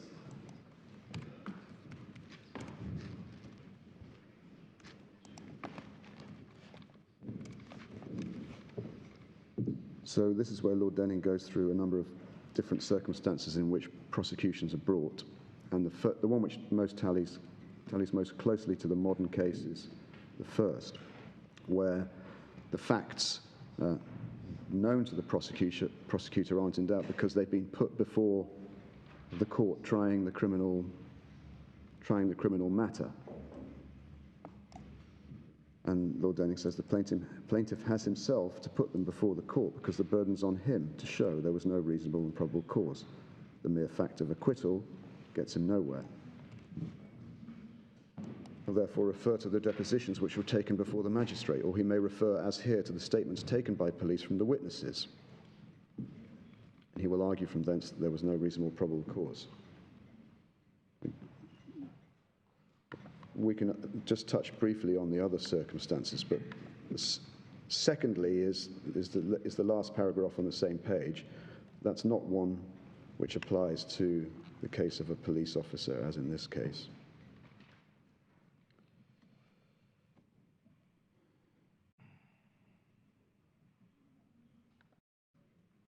Thirdly, over the page is where the prosecutor relies on information given by others. And the question there is whether there's evidence to show that the prosecutor didn't believe that information to be trustworthy. And then fourthly is where it can be inferred from the conduct of the prosecutor that he was conscious that he had no reasonable probable cause. Again, that's said to require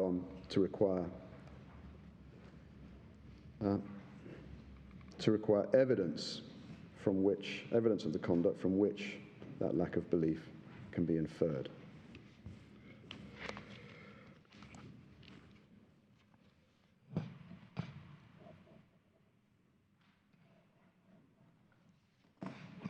And the final case I want to take a look at is A and New South Wales, which is at 477 of the electronic bundle.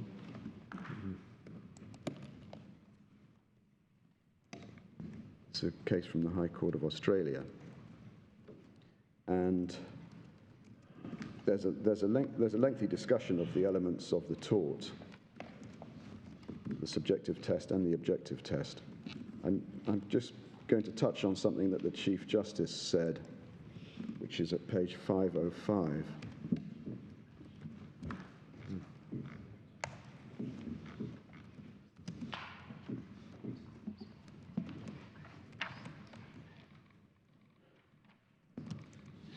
Which paragraph? And I'm going to start at the bottom, paragraph 76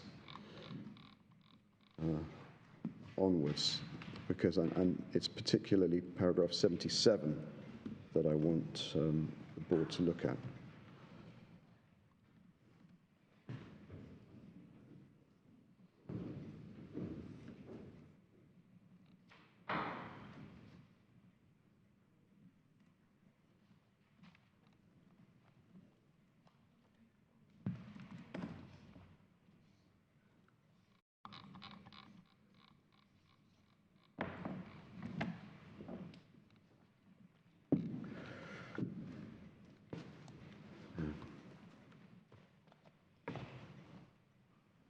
So over the page on 506, secondly, makes the same point I made at the outset. There are two ways of establishing absence of reasonable probable cause. Third point, the critical question. He seems to regard those as alternatives rather than as both needing to be established. I would say they are alternatives, my lady. Oh, okay. If objectively there was a reasonable probable cause, but the prosecutor didn't honestly believe in the case, then that would be absence of reasonable probable cause. If the prosecutor honestly believed, but not on reasonable grounds, that's also absence of reasonable probable cause. So they are in the alternative.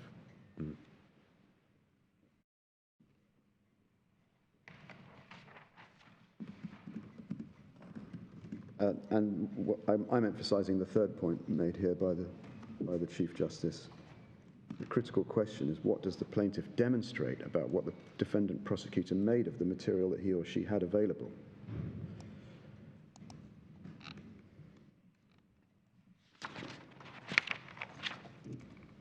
So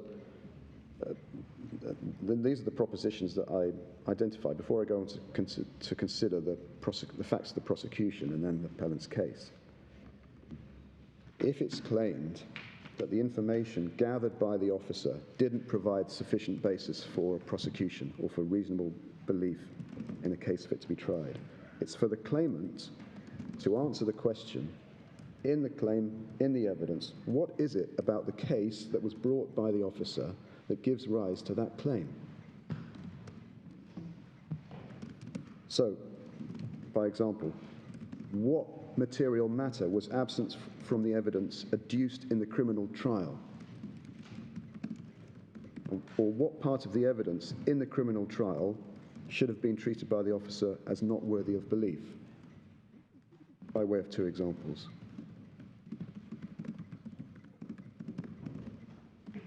Or, if it's claimed the officer didn't honestly believe in the case, it's, again, for the claimant to answer the question, what is it about the officer's conduct or about the case that was brought that justifies that claim that the officer didn't honestly believe? So that's for the claimant to identify from the case that was brought against him.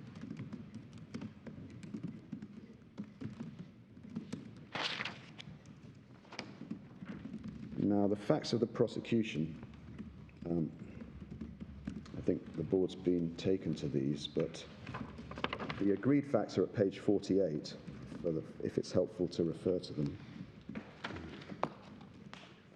The preliminary inquiry, so the charge was on the 5th of February 2000, page 48.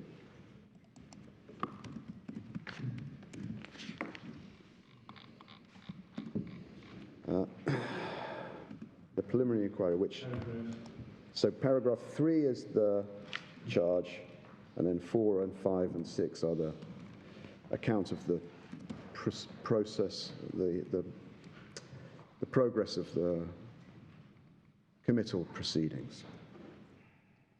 or what's called a preliminary inquiry in Trinidad and Tobago. So those committal proceedings took place over many dates in 2003, 2004, 2005, which is unfortunately typical of delays in the magistrates' courts in Trinidad, as the board's probably aware. Trinidad and Tobago, I should say. Until proceedings were discontinued by the DPP in April 2008. I think the board's been taken to page 3. What would have happened at those, Well, roughly?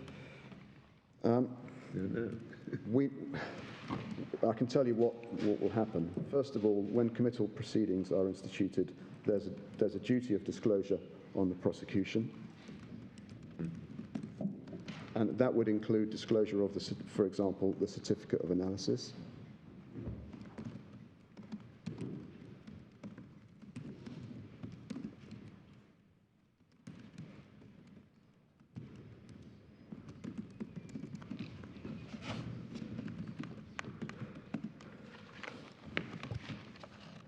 Now, all we know about the course of those... When you say disclosure, is that just creating a list of the documents? It's not handing the documents over to the... in criminal prosecutions, I understand it to be handing over the documents, but I'm...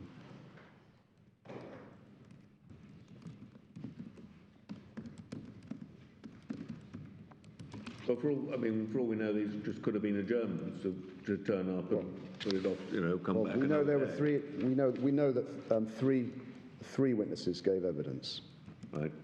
and they were the 3 police officers, and we see that from the oral evidence of the appellant at page 88.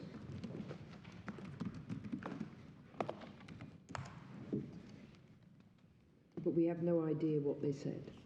No. And I say that was for the appellant to show the court. He had to show what was it about the case that was brought against me that was so obviously defective, or gave rise to a suspicion of malice or lack of honest belief. He was there. He heard the police officers set out the results of their investigations. He had received disclosure from the prosecution.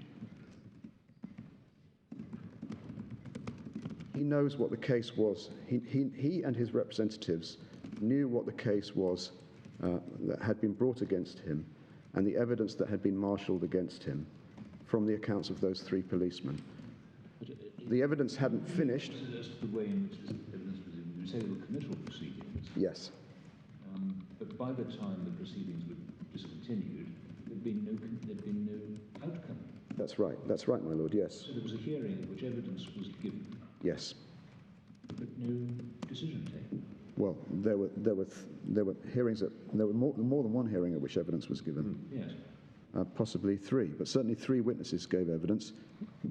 Apparently not the complete evidence for the prosecution. Well, we know that Sam Day Barlow, we don't have evidence that Sam Day Barlow came to give evidence. And the discontinuance, it appears, happened before all of the prosecution evidence was given to the magistrate. So that we know that there was some evidence given. Yes. We only know that because it was put to Mr. Roopnarine during his cross-examination in the malicious prosecution trial. Yes. He was there when they gave evidence, but the only thing we know about that evidence is that after it was given, the notice of discontinuance was served. Yes, and we know the immediate reason for the notice of discontinuance because the State Council told the court that the complaining officer had died. That may not have been the only reason, but it was the immediate reason. By itself, that is not a reason. No, it's not. It's the immediate reason given to the court. Yep. I can't imagine it would be the only reason, though. Well, the outcome of the evidence of the 3 witnesses would have been, would it not, the remand of the accused and the requirement that he provide a large amount of bail? Possibly. It looks like it might have cut off. We simply don't know. We simply don't know. I don't know in what order those Was it all the hearings were taking place in 2003? Yes. A couple of years after he got Yes. out on bail and been charged. Yes. Well, probably about several years after. Yes. One can expect there would have been a summary of the information and the evidence against him at the bail hearing, but not the full evidence given by the police of the results of their investigations. One can expect that happens over time. Certainly I can't say simply from the chronology that it was all given before the decision on bail. But my point about the lack Then of it all knowledge, went quiet for a few years. yes, and then the case was discontinued. And what point did Corporal Mohammed die? In early 2008, I think, was common ground before the judge. So, shortly before the discontinuance. And there were no proceedings against other defendants? Sorry, my lord? No proceedings against other defendants? There was a co-accused, as we can see from... What happened in relation to them? That was also discontinued. At the same time? Yes, I understand he was the JP who took the declarations. Sorry? I understand he was the JP who took the declarations. Yes, I see. That's, Co-accused? yes, Roopnarine Ramroop. He was the only co-accused? Yes, Because Ms. Barlow had been given prosecution immunity. yes. And the other members of the conspiracy were described as persons unknown.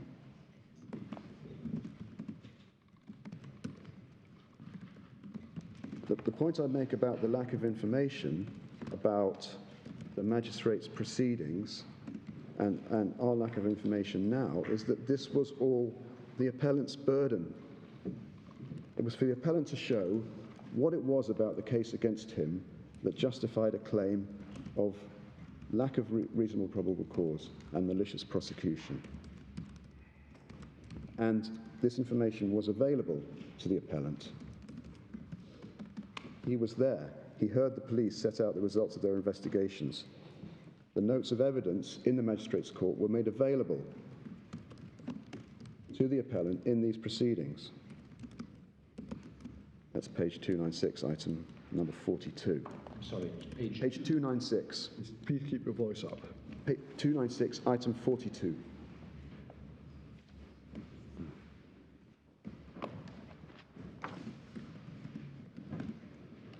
When you say they were made available, they're listed here. Were they produced in court? No, they're disclosed. They were not produced in court. They were disclosed to the claimant, to the appellant. In the malicious prosecution? Yes. But this, of course, was information that was all... What took place in the magistrate's court was, of course, known to the appellant because he was there throughout. It was also known to the police officers. Yes, indeed, it was, my lady. Yes, that's right. But I repeat, it's the appellant's case to prove. What was it about the way the case was brought that gave rise to the claim? Yes, and your point is nothing was led in evidence in the malicious prosecution Yes. case concerning what had happened in the magistrate's court and what the police case against him was. Yes, that's right. That's my point. And I make the point that the appellant had ample opportunity to do that, to identify what was wrong and point it out to the court in these proceedings, in this claim.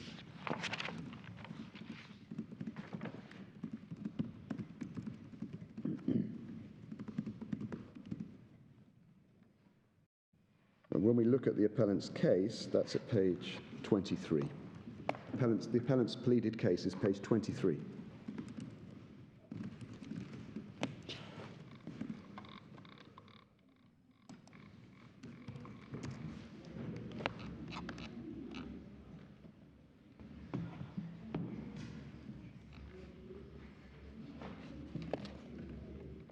And I'm going to take your lordships and your ladyship to page 28, which is where the particulars of absence of reasonable and probable cause are set out.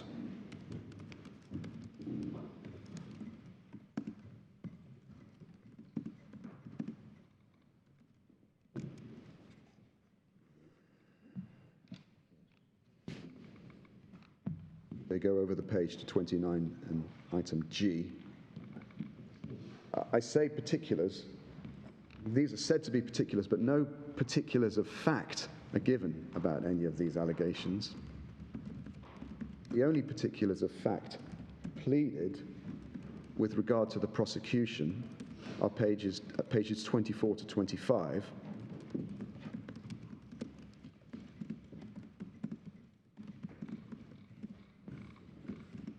Which are what we already know, what we've already gone over.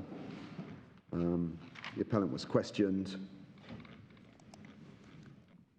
arrested, questioned again, charged, and the proceedings were discontinued. There's nothing here which elaborates on how evidence was fabricated. For example, or nothing that elaborates on any of the particulars of absence of reasonable probable cause in my submission, my lord.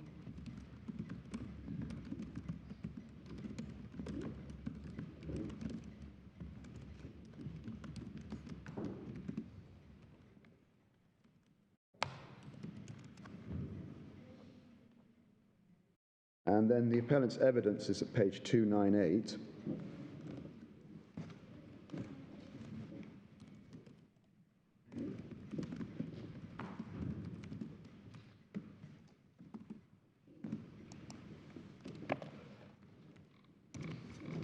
And that's the first couple of pages are dedicated to the appellant's account of his innocent involvement in the trip to Tobago. And his account of the prosecution is at page 300 onwards, paragraph 11. I won't go through it in detail. If I summarize, the police searched his home and interviewed him. He told them he was innocent. On a later date, they put specific suspicions to him. He denied them. He gave them handwriting specimens. He was arrested and interviewed again. He denied the accusation. He was charged. Prosecution was later discontinued. That's the extent of his evidence on malicious prosecution, on the absence of reasonable probable cause, absence of honest belief, existence of malice. That's the extent of his case. And as I say, it did not make any attempt to answer one of the questions that I posed earlier, that the claimant must answer when bringing this case. What was it about the case brought by the officer that gives rise to the claim that it was not a case fit to be tried? Or what was it about the officer's conduct that justifies the claim that he did not honestly believe that there was a case fit to be tried? The appellant's case and evidence makes no attempt to answer those questions. And of course, nor did it make any attempt to prove allegations of fabrication of evidence, perjury, recklessness, which were all part of the case against the police.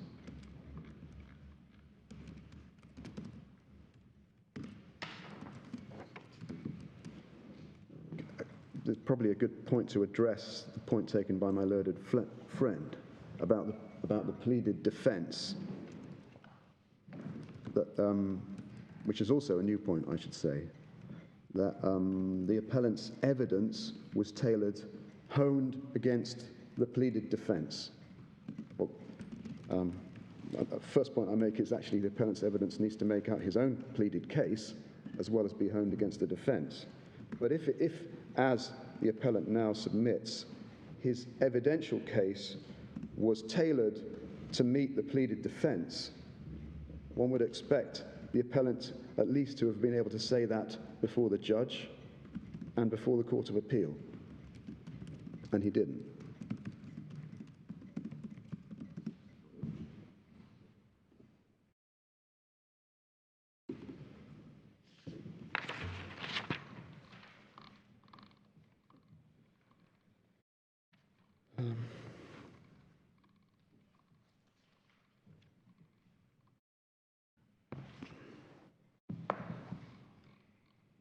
So on that basis, I say the judge was entirely justified in finding that the appellant had not made out a case of absence of reasonable probable cause. The judgment is at page 115, the reasons, page 115.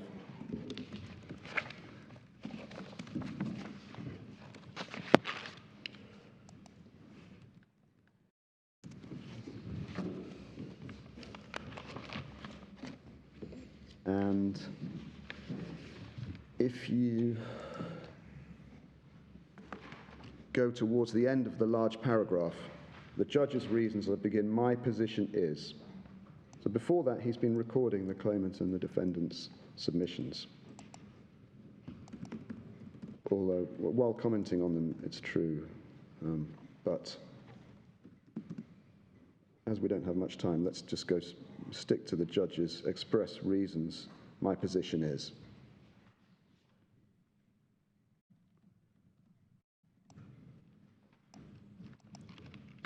I say the judge is right to say that the claimant hasn't put forward evidence on the real issue, which is what was before the prosecutor. The question whether what was before the prosecutor could have led the prosecutor to reasonably have concluded, i.e. that there was a case fit to be tried.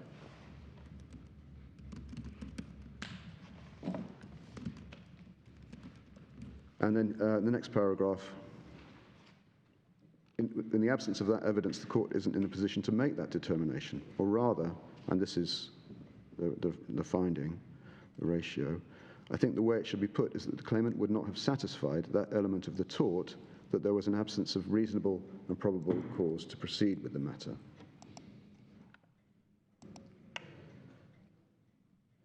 And then at the bottom of the page, he addresses it from the point of view of whether there's a prima facie case being made out that calls for the defendant to respond, throwing a burden. He says, we haven't reached that. We're still at the stage of whether a prima facie case was established. But that is the key issue, is it not, in this appeal? Yes. Was a prima facie case made out which Yes. required the defendant to lead evidence to contradict That's it. it? Yes.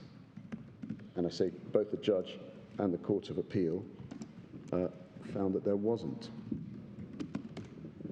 And no error of law is identified in the judge's conclusions there.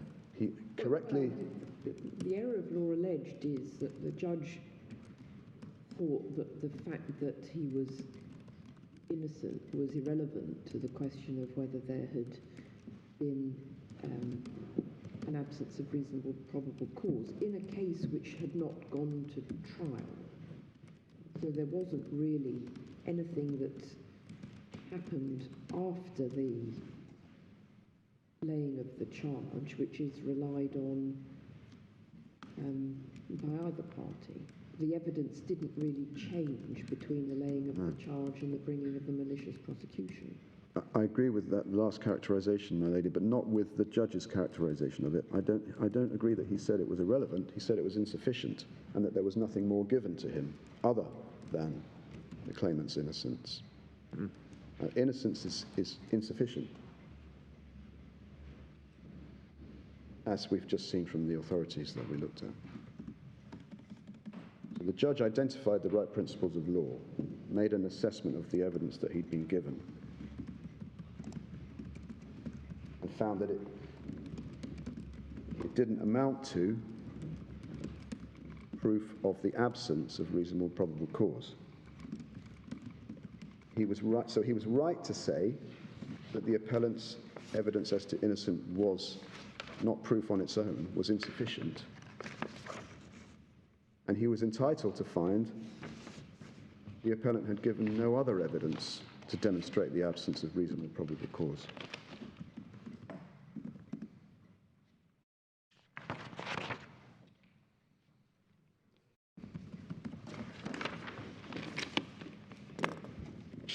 May I quickly deal with the election point? Because this decision was made after the defendant was put to its election. And the result of that was considered by the Court of Appeal, the English Court of Appeal, in the Benham Investments and Benham and Kithera case, which is Benham Limited and Kithera Investments. That's page 558. This is where Lord Justice Simon Brown considered the authorities on no-case submissions. There's one, and he goes through 4 authorities before drawing his own conclusions. The 4th of them is at page 566, which is the only authority he looked at where the defendant was required to make an election. And it's a judgment of Lord Justice Mance, as he then was in the Williams case. It's page 19, paragraph 19. Did I say Williams? Sorry, I meant Miller. So this is a case where the judge had put the defendant to her election, and then the statements of principle given by the Court of Appeal in that case are recounted by Lord Justice Simon Brown at paragraph 20.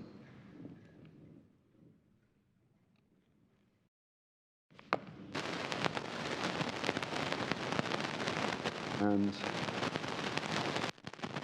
if I can draw the board's attention to Lord Justice Mance's paragraph 18 within paragraph 20 here. Once there's been an election, the evidence is all in, and therefore it's a matter for the judge of deciding whether or not the claimant has established his or her case by the evidence called on the balance of probabilities.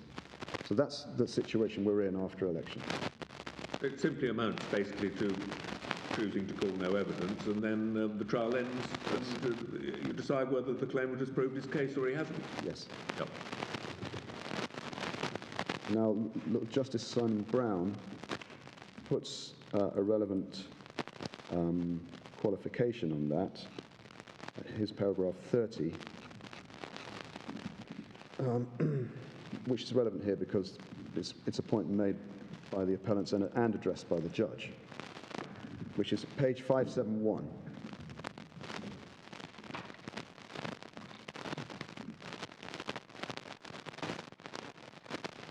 That it must be recognized that if there is even a weak case on the claimant's evidence, that might be bolstered so as to meet the standard of proof by adverse inferences drawn from the defendant's silence. And I accept that. But I say the judge addressed that when he addressed whether there was whether a prima facie case had been made.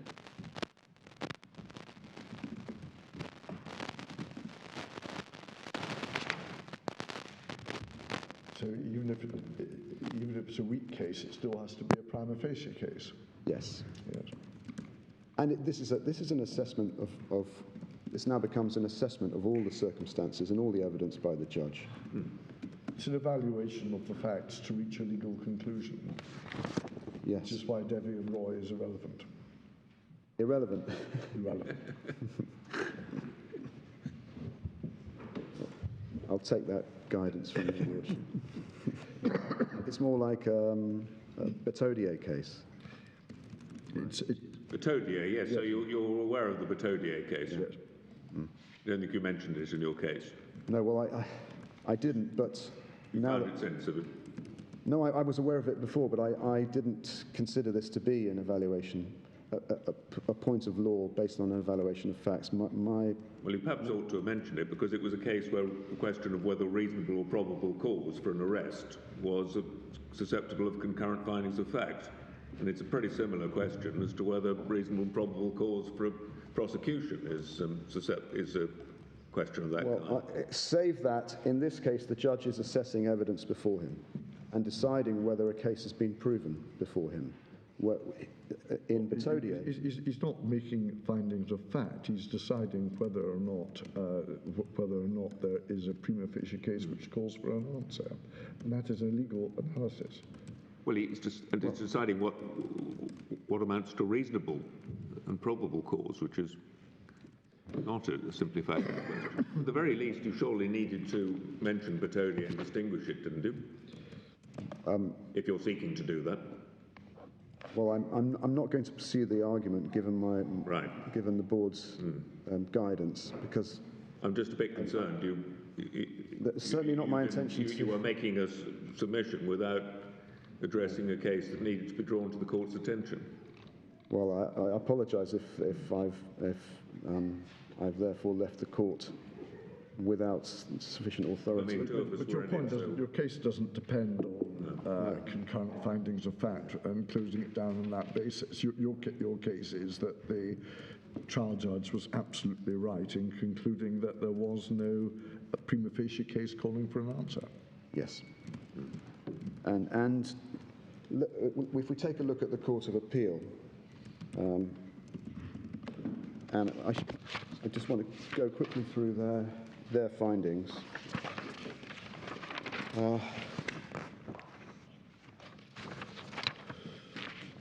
There's an issue that arises from the way the Court of Appeal put it, actually, over whether they're treating it as a question of law or fact, because the language used is inconsistent. But well, I'll go to it.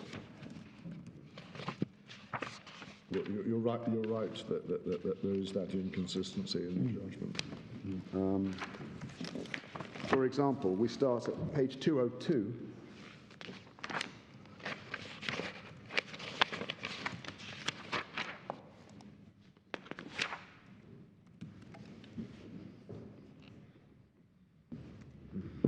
Paragraph 13.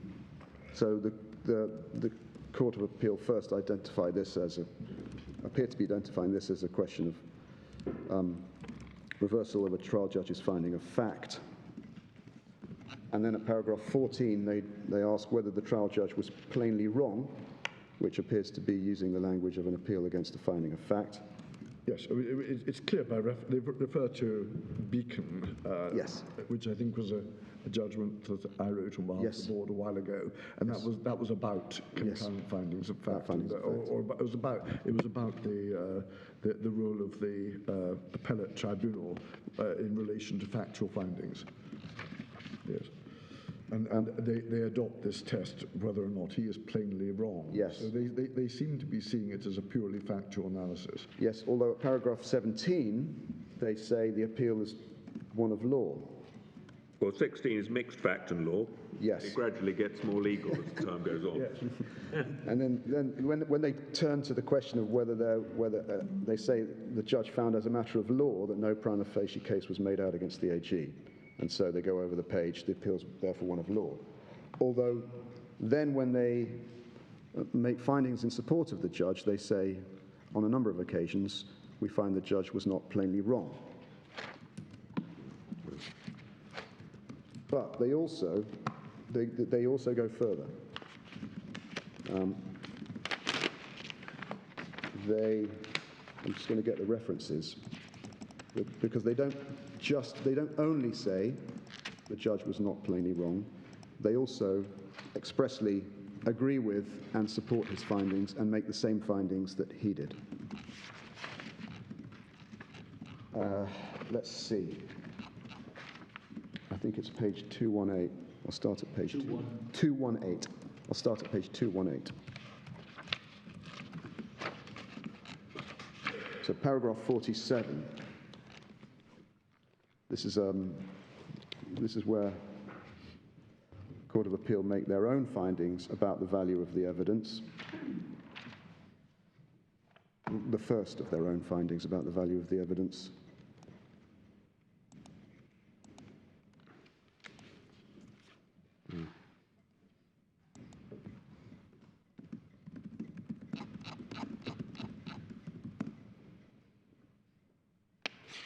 So unlike Gibbs and Ray, we're of the view that there is no direct and or circumstantial evidence that the police acted without honest belief that there were grounds for charging and prosecuting the appellant, or that the police acted maliciously. That's the first.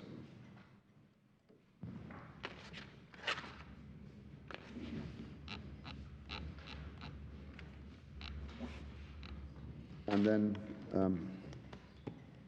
paragraph 50, which is page 219, they're again distinguishing Gibbs and Ray.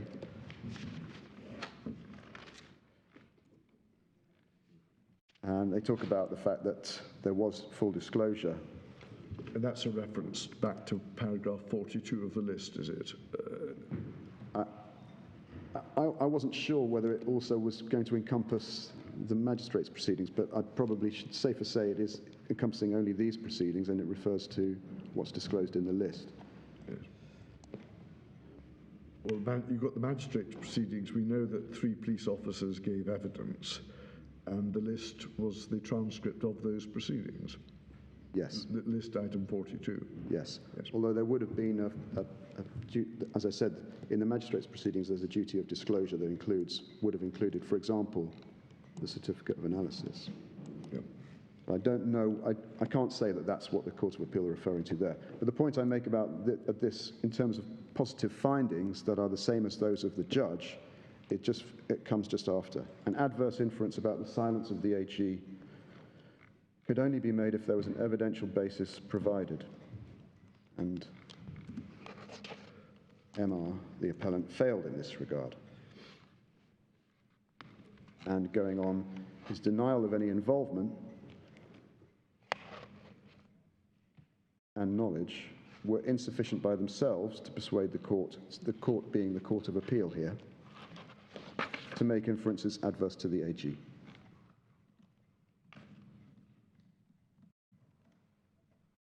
And finally, page 221.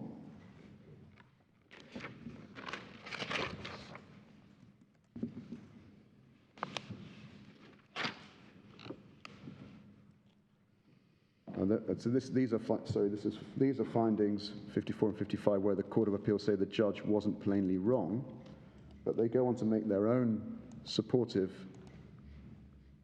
findings at page 223, paragraph 61.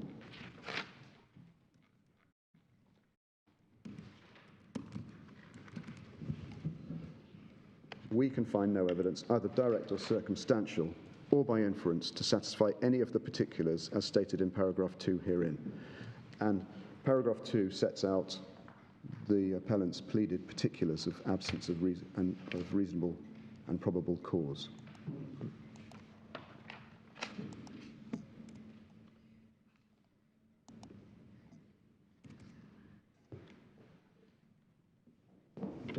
What do you say about paragraph 59, which seems to be saying, well, he seems to be guilty of something. Doesn't matter whether or not it's what he was charged with. His own admissions satisfy the test of reasonable and probable cause. I don't rely on that. I mean, that's to make out a positive case that there was reasonable and probable cause, and I don't. You say that that is an error of law of the Court of Appeal. Do you accept that's an error of law of the Court of Appeal, to take that into account? Well, in my submission, it's a factual finding about what the appellant admitted was his involvement in the bailing of Gaston Pierre.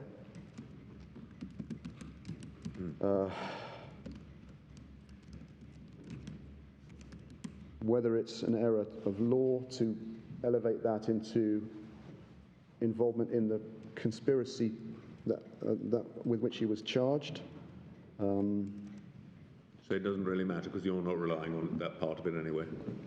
That's my safer answer, yes, Will. Is the crux of it really? Suppose he'd come along and said, well, I was there in the magistrate's court and the police officers came and all they put forward was the statutory declaration, which doesn't mention me at all, and a certificate of handwriting for somebody else. So I infer from that that they had nothing against me, but they were still going ahead with the case. Well, then he might have, there would have been perhaps a case to answer, but there was nothing like that. Yes. He simply didn't address what there was or wasn't, and so he Yes. didn't Yes. cross the threshold. Yes, and the judge was right to say so with the Court of Appeal.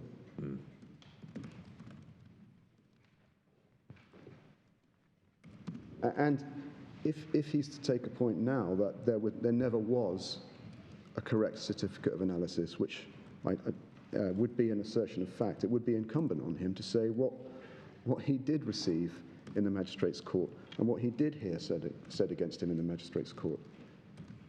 To come and make a positive averment now, knowing what was said in the magistrate's court, but without saying so, is not, in my submission, not open to him.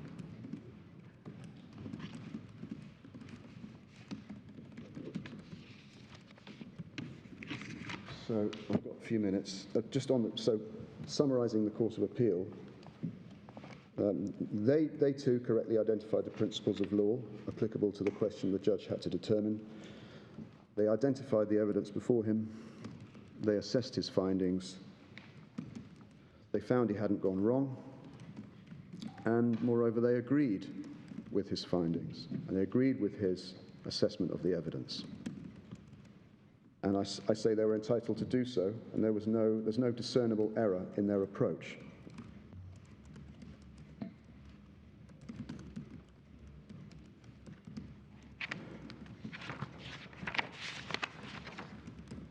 I'll just very briefly cover the question of malice before I finish.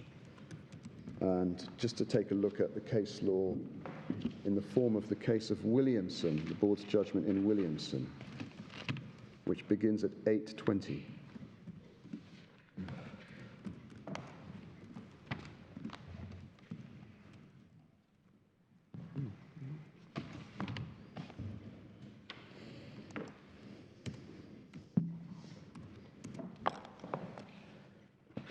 Which page number?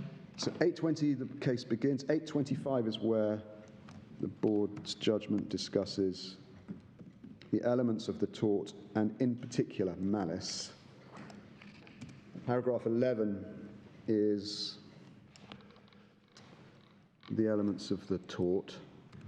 First, briefly going over reasonable probable cause, and then,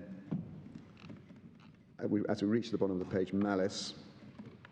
Good working definition of what's required for proof of malice over the page.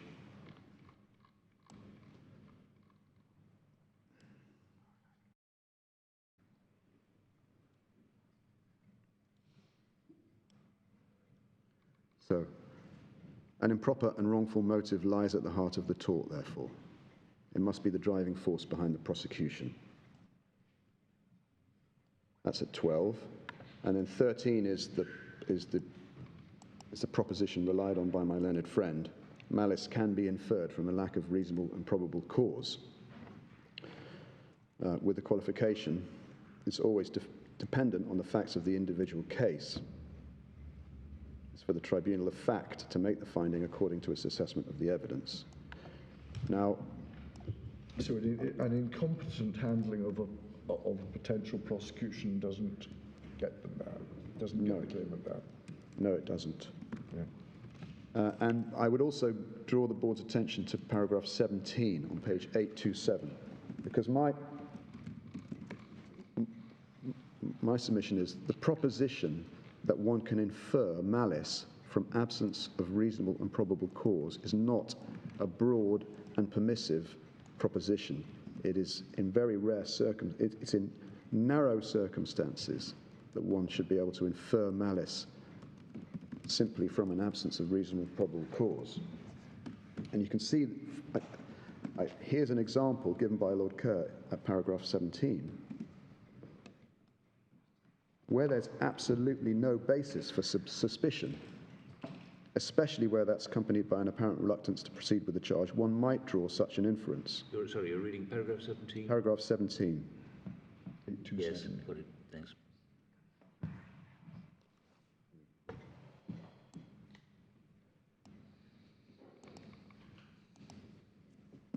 That's really to make out the point I made at the beginning. That if one is to infer malice from an absence of reasonable probable cause, one has to be satisfied that really the prosecution can only be explained by an improper motive.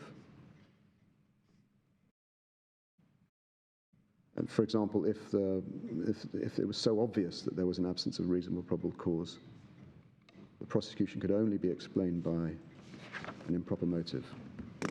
Those are the circumstances, I say, in which one can infer from the absence You have to wind up your submission. Yes, those are my submissions. Thank you very much. Thank you, Madam. Mr. Ramlogan. My Lord.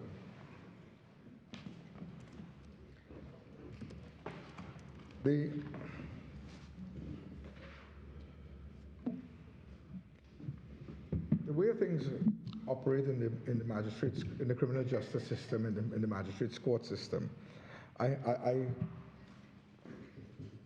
am reluctant to advocate that the board should accept that there is a procedure that is followed in all cases, which we can safely outline from the bar table in the absence of evidence as to what in fact transpired in a particular given matter.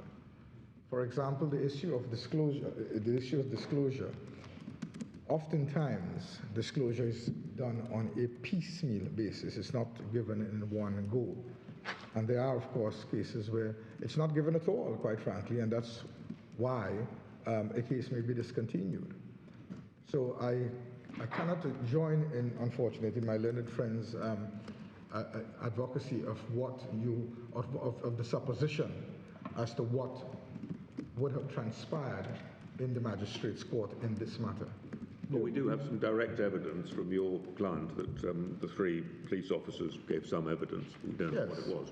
Yes, we do have that. But I mean, And we have item 42, which appears to be a transcript of those proceedings. in the list. In the list. Yes. Well, my Lord, yes. Or at least notes of the... At least Some sort of note of the Yeah, proceedings. yeah. Yeah. Now, my Lord, the difficulty here is this. There are judgments which say that, look, what we have to focus on is what was on the state of play at the time the charge was laid. So that the issue of what transpired in the court thereafter is, and subsequently, goes to perhaps the point my Lord Legat raised earlier, which is the continuation of the prosecution. A continuation of a prosecution could also give rise to a claim for malicious prosecution. But the issue is whether at the onset ab initio, what was the state of play, and whether it gives rise to sufficient grounds for reasonable and probable cause. This is the tort of malicious prosecution. The claimant has to prove his case on a balance of probabilities, and the issue is whether, given the state of the pleadings, where he says, if I could just remind you as to what he says in his particulars. He says at page 28 in his particulars, he alleges at B, he says, they failed to conduct any proper investigations into the matter and ignored the presumption of innocence. Well, he had to provide some evidence to support that, so he would have had to say, wouldn't he, that when they turned up in the magistrate's court and gave evidence, they described what they'd done and none of it had anything to do with me, or something like that. But he didn't give any evidence at all to show that they hadn't investigated properly. Well, yes. Well, what he would have had to what he would have had to have shown is what was the state of play at the material time when the charge was laid.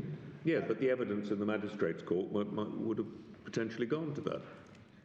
It might, but the point is, what we know that what they've pleaded in their defence is the certificate of analysis and the statutory declaration. That's it, and that's the way the case was framed.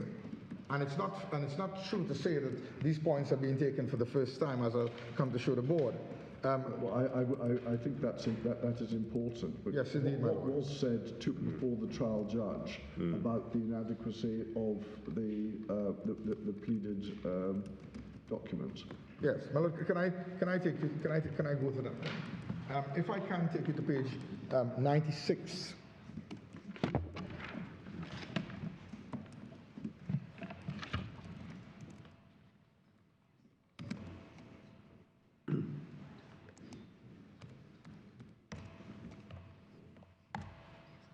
At page 96, you will see the court.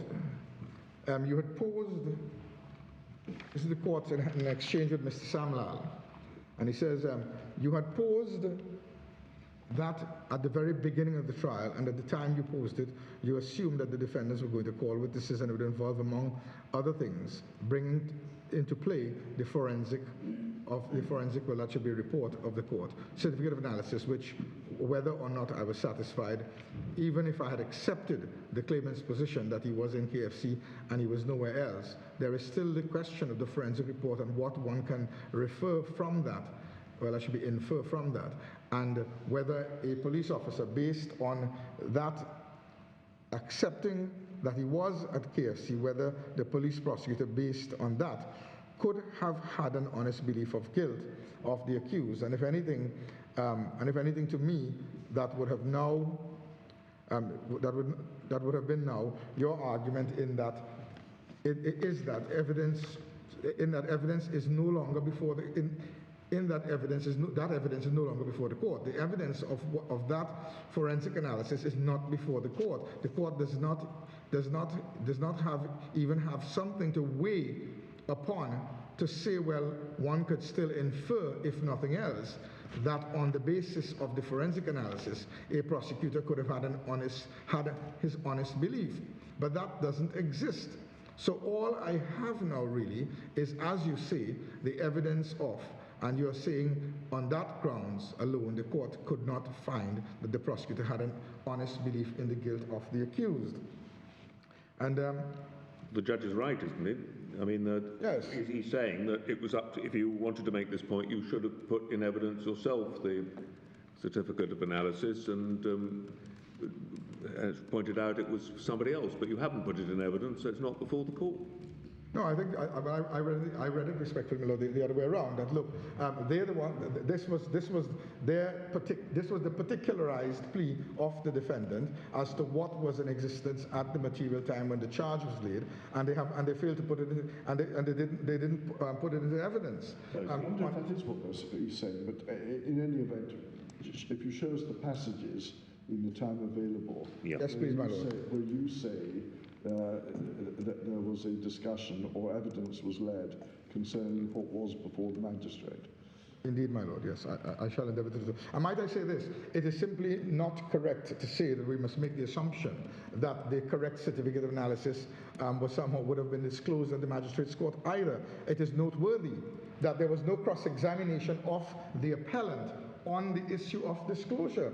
No, it would have been fairly easy for the respondent to cross-examine and say, well, didn't you receive the correct certificate of analysis that linked you to this crime in the disclosure in the magistrate's court?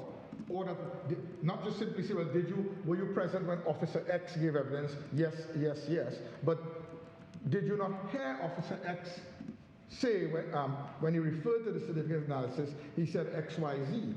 I mean, it's rather dangerous territory to put in cross-examination he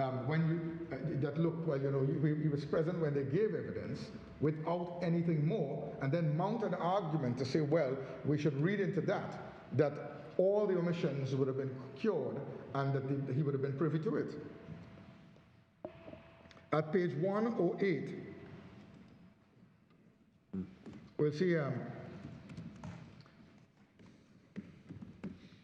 Mr. Samla says at 108, well, my lord, in terms of the statements taken by the police officers, I have not seen in the evidence given in the magistrate's court whether those statements were disclosed, my lord.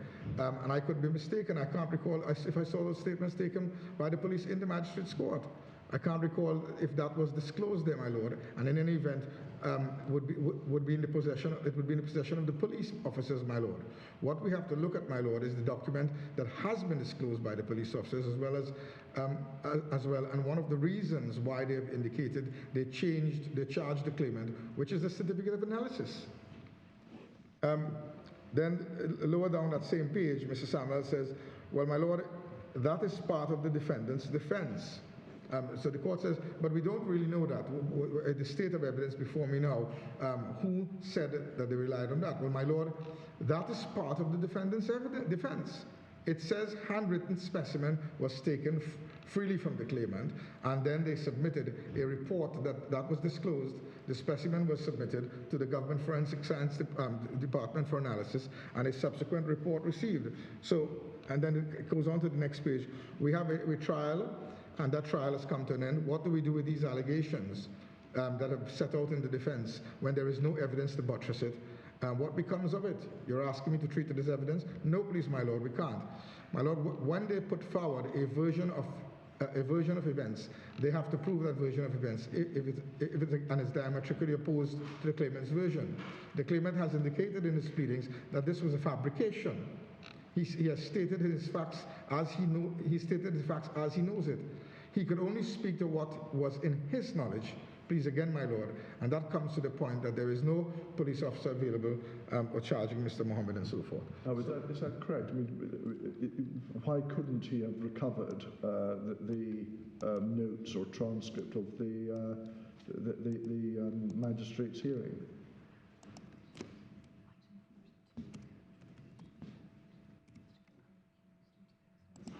Yes. Yes.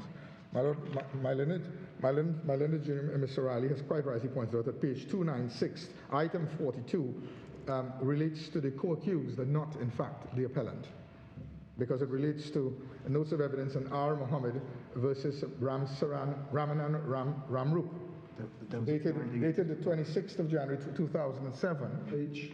That's page 296. And then, if I take you to page 48... May I correct that? 296, item 42 is note of evidence of... 296, item 42. Officer Mohammed.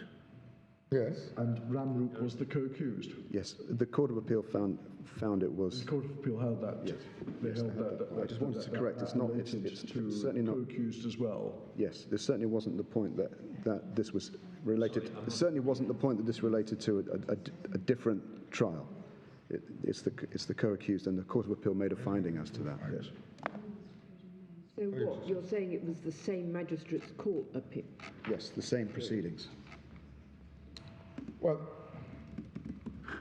the difficulty with all of this speculation is this. If you look at page 48 of the record, at paragraph 5...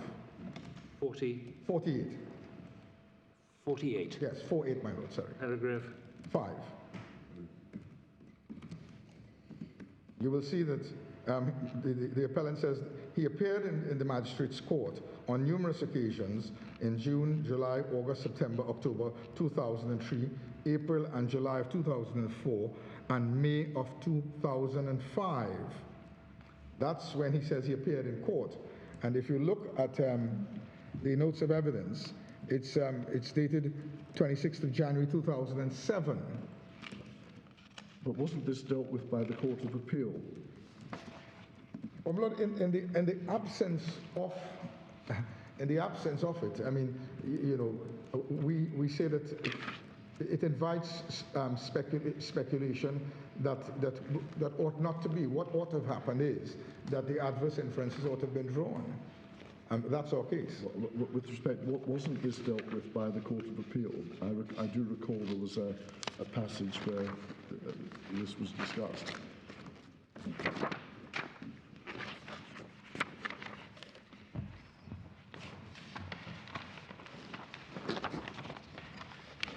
I can't understand why the notes of evidence, whatever they were, weren't put in the bundle for the trial. Well, my lord, I appreciate that, my lord. I do. But, my lord, can I say this? Because time is limited.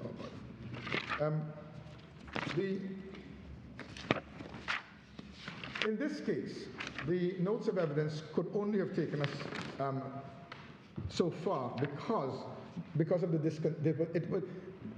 the prosecution of the case was superseded by the intervention of the DPP, who discontinued. And that's the crux of the matter, because one, the evidence as to why he discontinued could only have come from the respondent, and they owed a duty to make full and frank disclosure of the reasons for the discontinuance. To say, based on the fact that there's a statement of fact that the investigator died, and you must, by some leap of logic, assume that that's the reason for the discontinuance, notwithstanding the concession by my learned friend that can't be obviously be the only reason, we say that that's a very important part of this case, because after evidence was led of the police officers, why would the DPP intervene and discontinue? That's the burning question. And what's the inference to be drawn in favor of the appellant in those circumstances? My lords,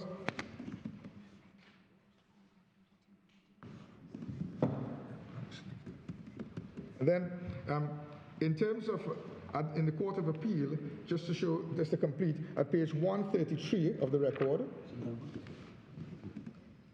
32.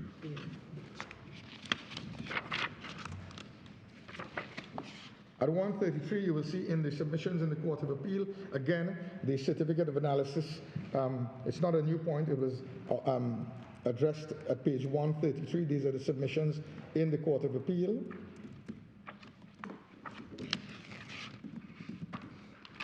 And then again at page 135,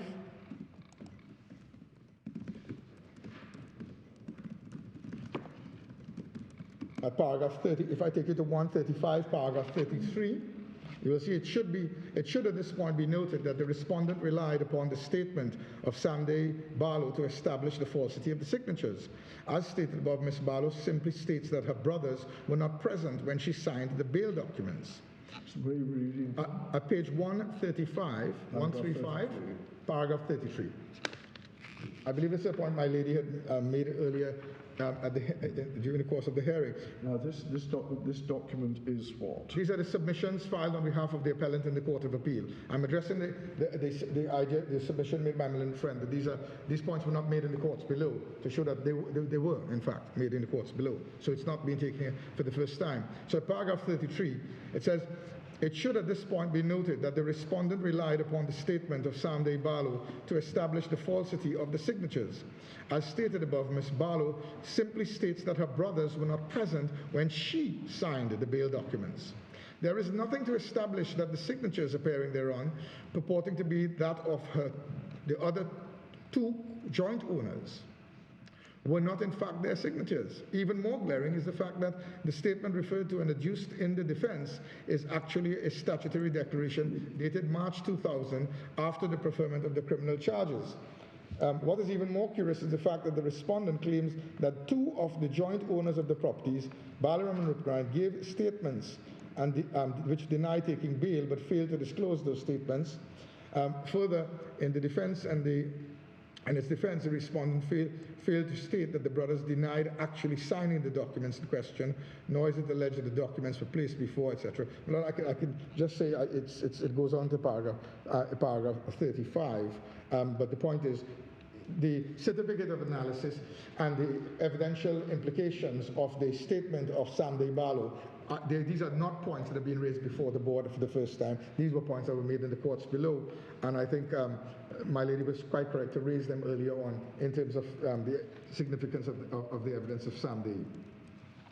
This was raised before the Court of Appeal, but were these points raised before the trial judge? Well, I took it up earlier on to before the trial judge in the exchange with Mr. Samlal to show that yes, the certificate of analysis point was raised before the trial judge, and the whole submission about the adverse inferences to be drawn from the omission of the evidence from the respondent. That was the whole point in his submissions, to be fair. So it is not that it is a matter being raised for the first time. We, in the Court of Appeal, we say the correct treatment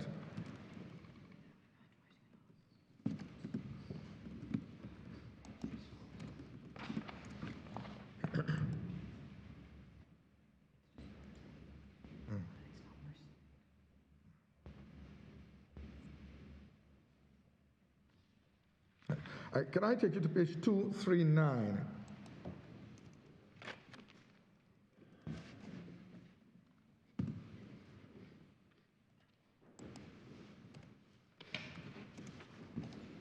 What are we looking at here?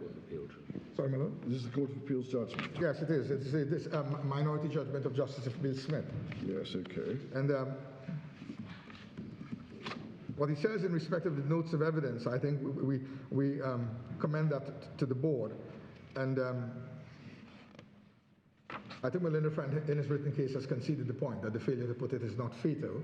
But he says in paragraph 114 at page 239, he says, fifth, the statement about the dismissal of the claim for the failure to put the notes of evidence as part of the claimant's case runs counter to the clear findings of the Privy Council in Gibbs and Rea and the decision of the Court of Appeal in Haridat Mirage.